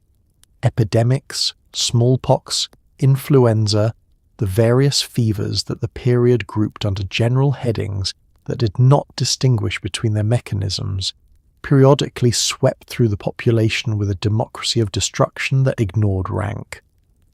A woman who became visibly ill at Versailles had to make a rapid calculation. Absence was conspicuous. If you disappeared from the circuit of appearances, the court noticed immediately and began assessing what your absence meant. Were you genuinely sick? Were you avoiding someone? Had you fallen out of favour, and was this disappearance the first sign of a strategic withdrawal? The interpretation of absence at Versailles was an active, continuous court occupation, and a sick woman who stayed home gave the court something to interpret. The alternative, continuing to appear while managing your illness as discreetly as possible, was its own ordeal. Applying ceruse over a feverish face, maintaining the curtsy through joint pain, standing for extended periods during ceremonies when your body was requesting something entirely different. Women did all of this. There are accounts of noblewomen attending court functions while visibly unwell because the political cost of absence exceeded the physical cost of presence, and they had made a clear-eyed calculation about which they could better afford. Medical treatment at Versailles was available.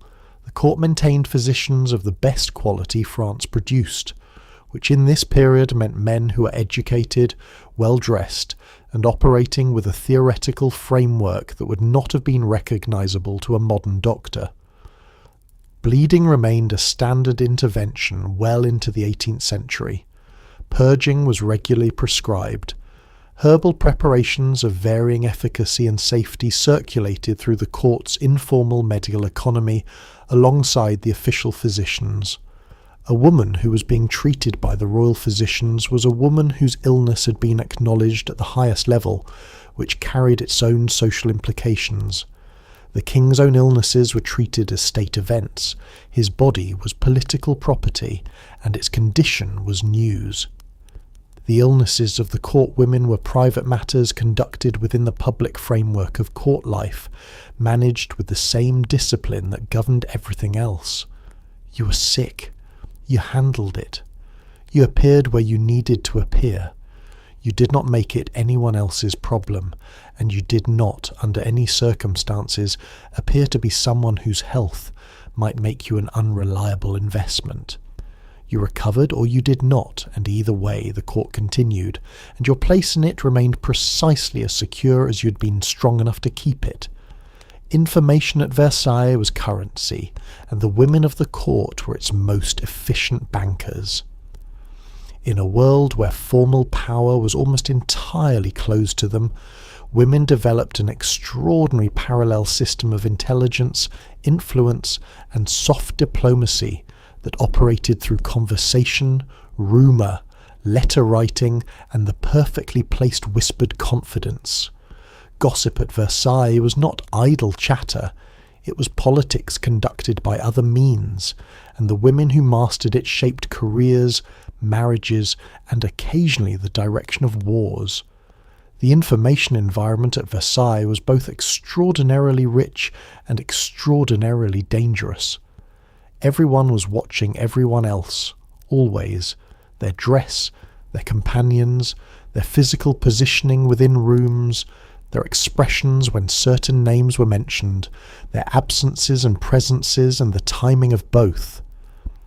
The court generated information continuously, and the people who were best at collecting and processing that information were the people who spent the most time in the spaces where it was produced. Women who were present in the private apartments, the antechambers, the informal social gatherings that constituted much of court life, had access to information that the more publicly positioned ministers and generals didn't always have. A piece of information at Versailles was worth more the earlier you had it.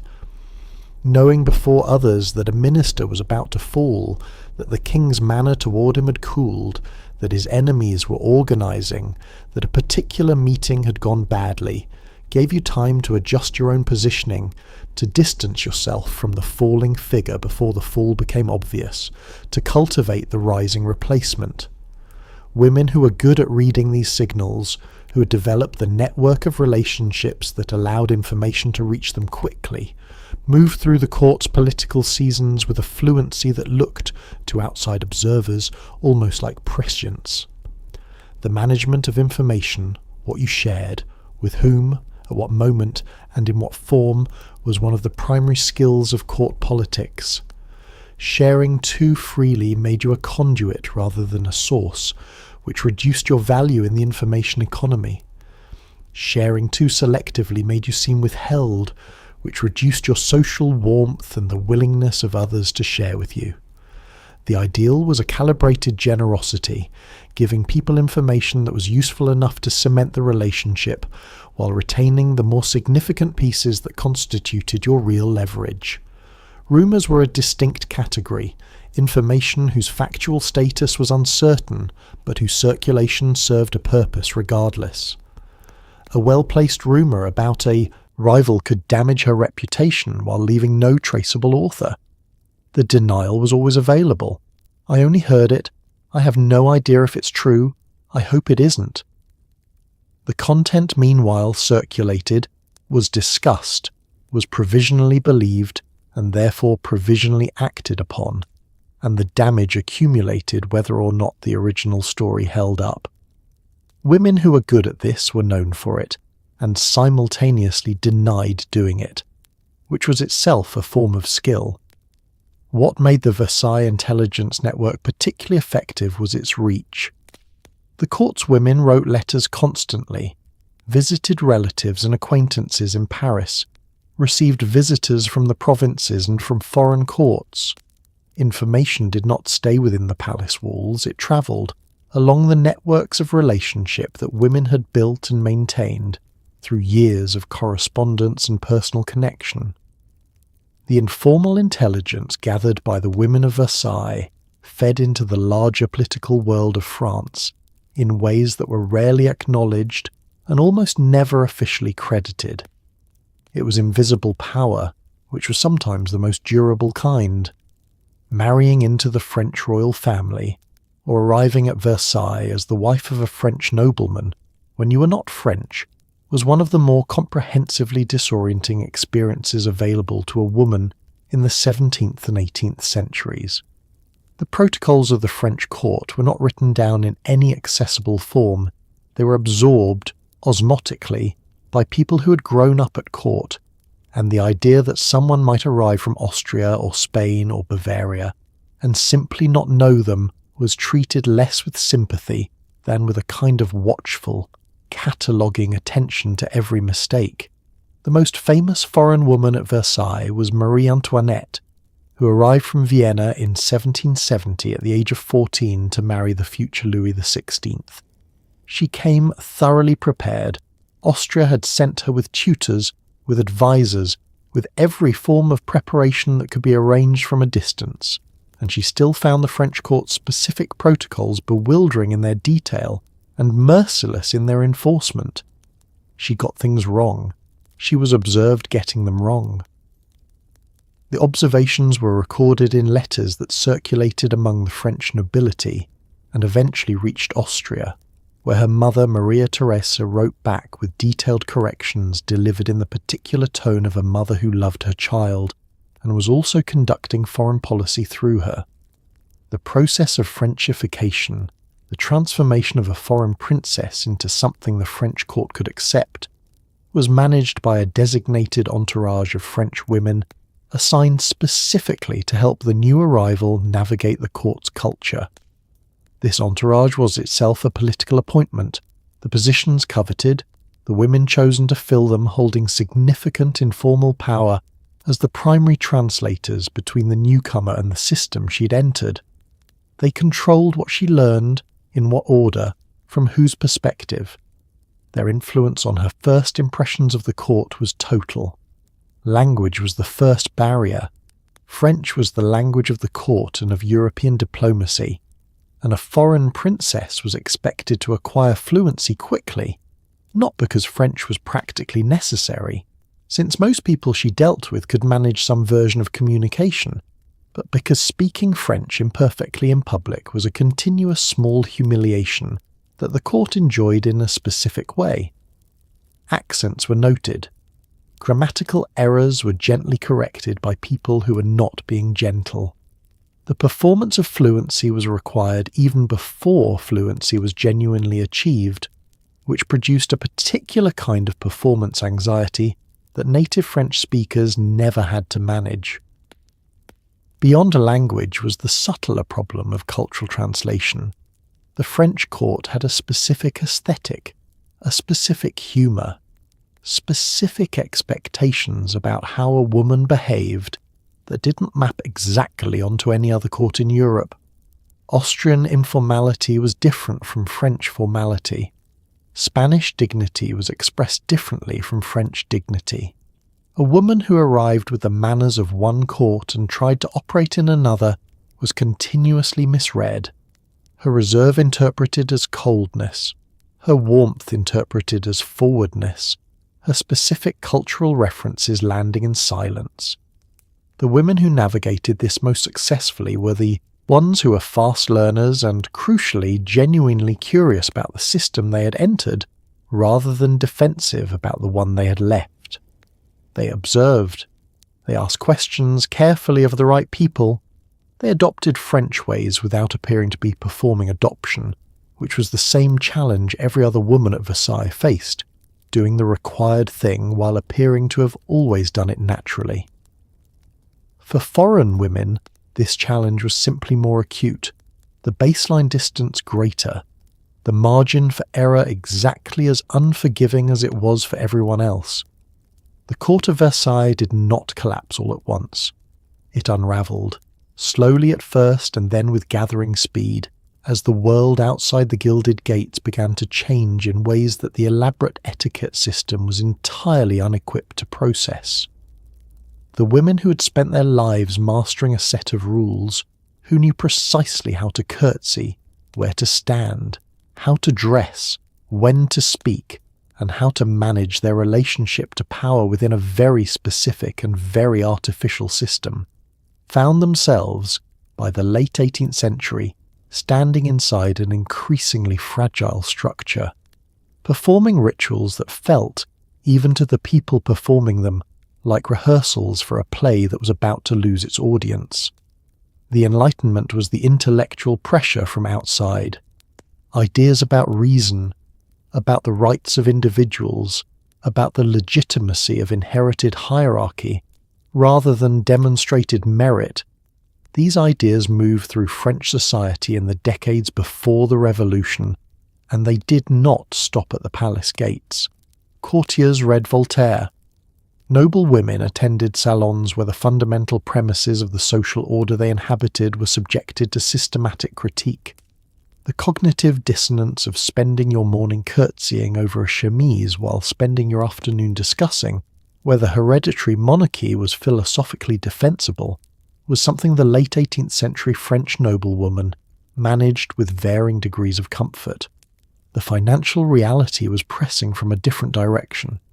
France in the 1780s was in serious fiscal trouble, and the court of Versailles, its maintenance, its entertainments, its wardrobes, its thousands of household positions was an enormously expensive institution. The gap between the splendour of Versailles and the conditions of ordinary French life had always been wide. It was becoming, by the end of Louis XVI's reign, a source of active resentment that pamphlets and newspapers made visible in ways that an earlier century would not have permitted. Marie Antoinette became the focus of a significant portion of that resentment.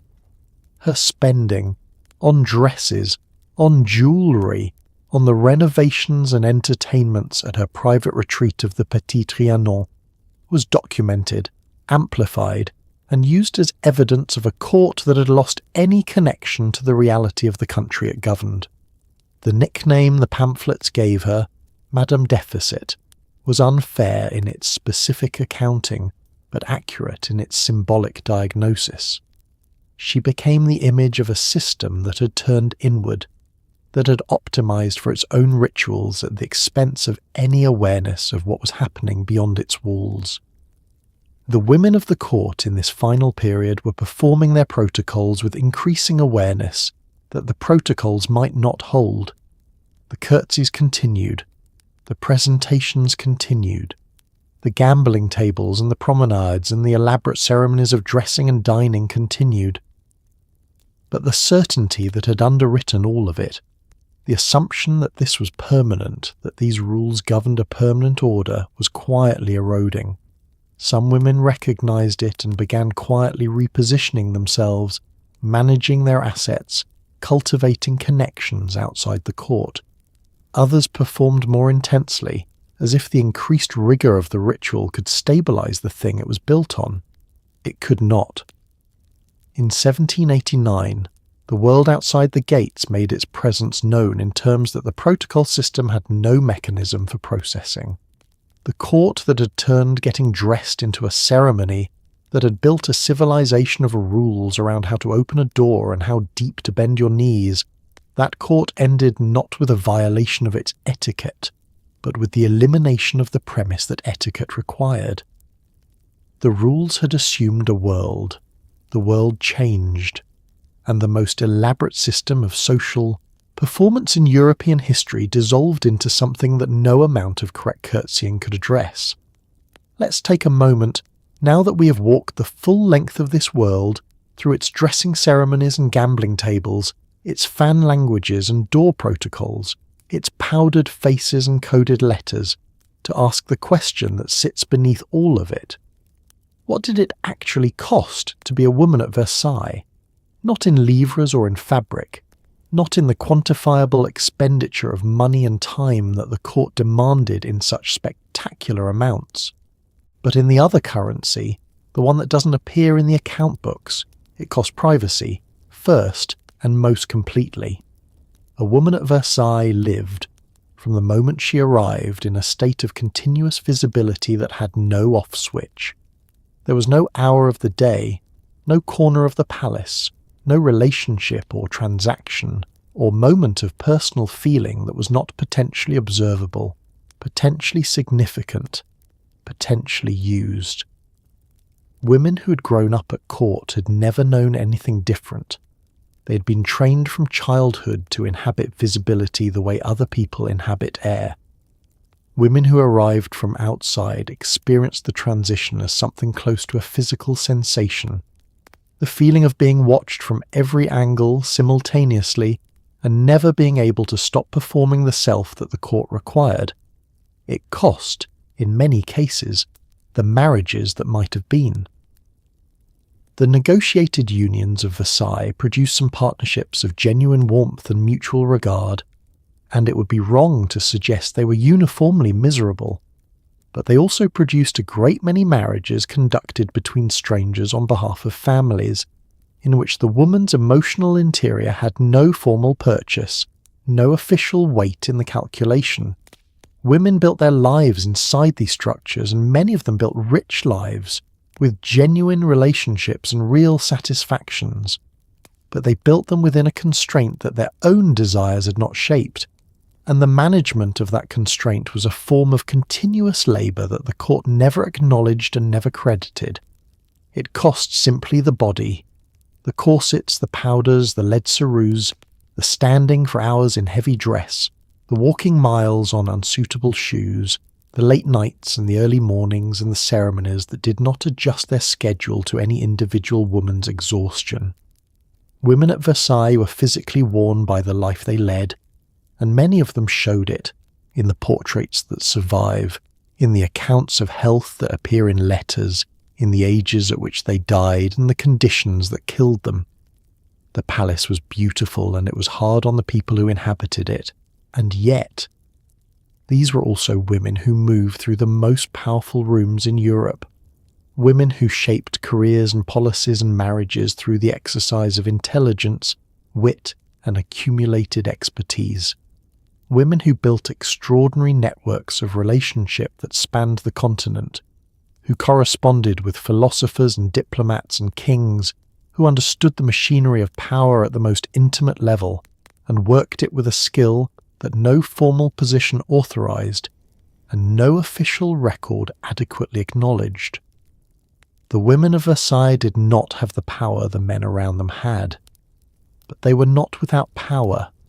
They had built something inside the constraints of a world that was not designed for them, something sophisticated and durable and genuinely formidable. The curtsy was the surface. Beneath it was everything else. And if the curtsy had to go very deep, well, they had been practicing since childhood.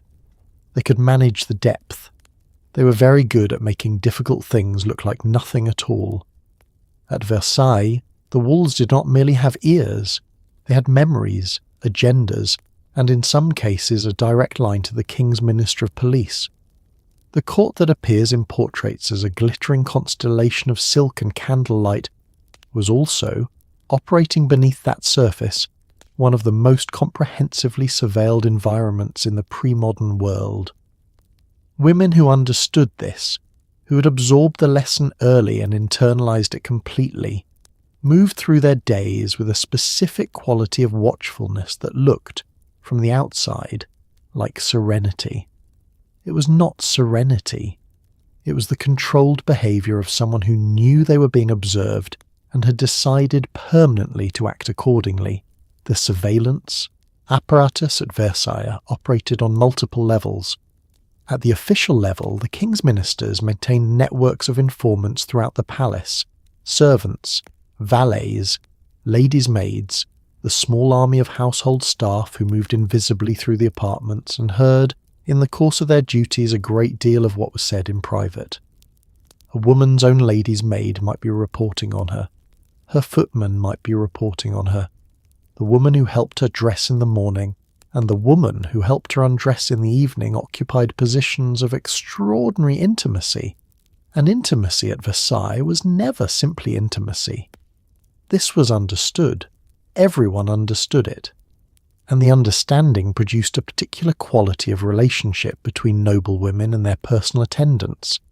A relationship of genuine closeness, sometimes of real affection, conducted with a permanent awareness that the closeness had limits. You were warm with your attendants because warmth produced loyalty, and loyalty was the closest thing to security the court offered. You were also careful, always, about what you said in their presence, because loyalty was a resource that could be strained by pressure from above, and above was always applying pressure. The informal surveillance network was denser still. Every woman at court was, to some degree, observing every other woman and reporting selectively on what she saw, to her family, to her allies, to anyone whose interest in the information could be exchanged for something useful. This was not considered dishonourable. It was considered participation. The court ran on information, and contributing to its circulation was simply part of being a functional member of the organism. The question was not whether you participated in the surveillance economy, but how skillfully you managed your participation, what you shared, what you withheld, and what you allowed to be seen of yourself. Women developed very specific habits in response to this environment. They conducted sensitive conversations while walking, in the gardens, in movement where fixed listening positions were harder to maintain. They wrote carefully, as we have discussed, aware that letters were opened. They were circumspect about the expressions that crossed their faces when certain names were mentioned, because even a flicker of reaction was information, and information belonged to whoever collected it first. The most skilled court women had developed something that contemporaries described as impenetrability, a quality of surface that gave nothing away, that received information and opinions and provocations without producing any readable response that could be quoted or used. It was an extraordinary achievement of self-discipline, this blankness that was not blankness, but a very sophisticated performance of it. Behind it, the assessment continued. The woman saw everything, registered everything, and kept it. She simply did not show you that she had. Trust at Versailles was not absent. It existed in the deep friendships that women built over decades of shared experience, in the alliances that held through multiple political seasons, in the relationships that survived the court's endless convulsions. But it was trust that had been tested, slowly, over time, through the gradual accumulation of evidence that a person could be relied upon. It was not given. It was earned, incrementally, at a pace that matched the stakes. Because at Versailles, the cost of misplaced trust was not embarrassment. It was everything. Not everyone curtsied willingly. Not everyone absorbed the protocols without friction, performed the rituals without private resistance, or accepted the elaborate architecture of constraint that Versailles had constructed around women's lives without, somewhere beneath the ceruse and the silk, pushing back against it. The history of Versailles is largely the history of compliance, of women who mastered the system and worked within it with extraordinary skill. But running alongside that history, quieter and less documented, is a different story. The story of the women who found ways, large and small, to refuse. Refusal at Versailles rarely looked like refusal. A direct challenge to the court's protocols was essentially impossible for a woman who wished to remain at court. The system had no formal mechanism for accommodating dissent, and a woman who publicly rejected its requirements was a woman who had removed herself from the game, so the resistance was encoded, hidden inside compliance, expressed through the small, precise deviations that were significant enough to communicate something, without being large enough to constitute an actionable offence. A woman who wore a colour that was slightly wrong for the occasion, not dramatically wrong, not obviously wrong, but wrong in a way that certain people would notice, and that she could, if challenged, attribute to a simple error, was possibly making a statement. A woman who positioned herself in a room at the exact edge of a protocol boundary, close enough to a higher-ranked group that her presence suggested association without formally claiming it, was navigating a kind of productive ambiguity. A woman who answered a question about a politically charged subject with a response so beautifully constructed that it could be read in two opposing directions was practicing a form of intellectual resistance that left no fingerprints. Some refusals were more legible. Women who chose convent life over the marriages their families had arranged were making a choice that the court found inconvenient and that occasionally required genuine courage to insist upon. The convent was a legitimate option. It had social sanction, but choosing it against family opposition required a stubbornness that the system was not designed to accommodate easily. Women who used their positions as patrons of the arts to support work that carried ideas the court would have found uncomfortable. Enlightenment philosophy, early feminist argument, social criticism in the form of fiction, were using their official cultural role as cover for an unofficial ideological one. Madame de Maintenon, who rose from poverty to become the secret wife of Louis XIV, spent decades at the centre of Versailles power while simultaneously building the Maison Royale de Saint-Louis at Saint-Cyr, a school for the daughters of impoverished noble families that provided genuine education to girls who would otherwise have had none. The school was officially uncontroversial. It was also a statement built in stone and curriculum about what women were capable of and what they deserved. Maintenon made it possible by making it look like charity rather than argument, which was the essential Versailles skill applied to a purpose the court had not anticipated. The writers were perhaps the most persistent resistors, women who kept journals, who wrote fiction, who composed memoirs that they knew might not be publishable in their lifetimes but wrote anyway. These women were preserving their own interiority against the court's continuous pressure to subsume it. They were insisting, on paper, in private, that they had a perspective that existed independently of the role they performed, that the performance was not the whole person. The whole person persisted in these records, in these letters, in the accounts that survived because someone thought them worth keeping. The women of Versailles were asked to be decorative, compliant, and perfectly managed. Many of them were also, when no one important was watching, something considerably more interesting than that. The curtsy was required. What happened in the mind during the curtsy was their own. And so here we are, at the end of a very long day at Versailles. You have been dressed by committee and undressed by protocol. You have curtsied to the precise mathematical depth required by 17 different gradations of rank.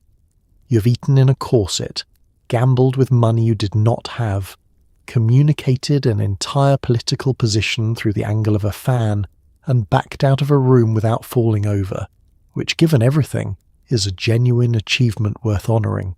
You survived the door problem.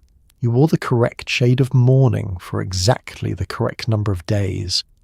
You stood for 3 hours on gravel in heeled shoes while appearing to find the experience genuinely pleasant.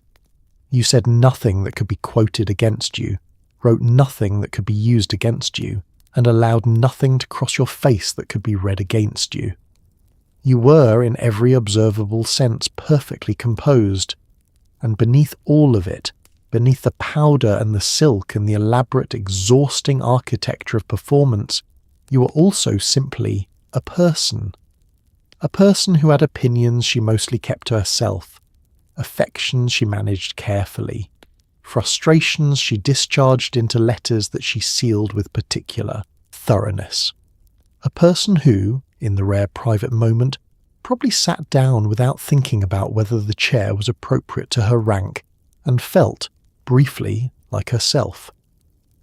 The women of Versailles have been described, across the centuries, in many ways: frivolous, scheming, decorative, politically influential, occasionally, and more recently, as the remarkably skilled operators they actually were, women who built systems of power inside structures that were explicitly not designed to give them any, who shaped the course of French history through channels that official records rarely acknowledged, who mastered one of the most demanding social environments ever constructed by human beings, and did it while wearing something that weighed as much as a small child. They were not all admirable. Some of them were genuinely ruthless, and the court they inhabited rewarded ruthlessness in ways that did not always bring out the best in anyone. Some of them caused real harm to real people through the exercise of their informal influence. The Versailles system was beautiful, and it was also cruel, and the women who thrived in it had made their accommodations with that cruelty, and those accommodations are part of their story too. But they were also, in so many cases, extraordinary, brilliant in ways the period had no official category for, capable of a sophistication, social, intellectual, political, that the men who wrote the history books tended to describe as cunning rather than intelligence, as manipulation rather than strategy, because the same skills in a different body carried a different name. They navigated a world that offered them almost no formal power and built, inside that world, something that functioned, That endured, that shaped, in ways still traceable, the culture and politics of an entire civilization. So tonight, as you lie in your bed, your flat, horizontal, magnificently unsupported bed, with no corset involved and no one watching, and no protocol governing the angle of your repose, perhaps spare a quiet thought for the women who spent their lives vertical, laced upright, performing composure in the most watched building in Europe, who opened their eyes every morning knowing the performance began immediately and never quite ended, who learned to curtsy before they learned to read, and spent the rest of their lives finding ways to say true things inside the forms they'd been given, who were asked to be surfaces and managed somehow to remain people. They were powdered and panniered and procedurally impeccable. They were also underneath all of that stubbornly, quietly, irreducibly themselves. Sleep well. You have earned it. They would have envied you the luxury.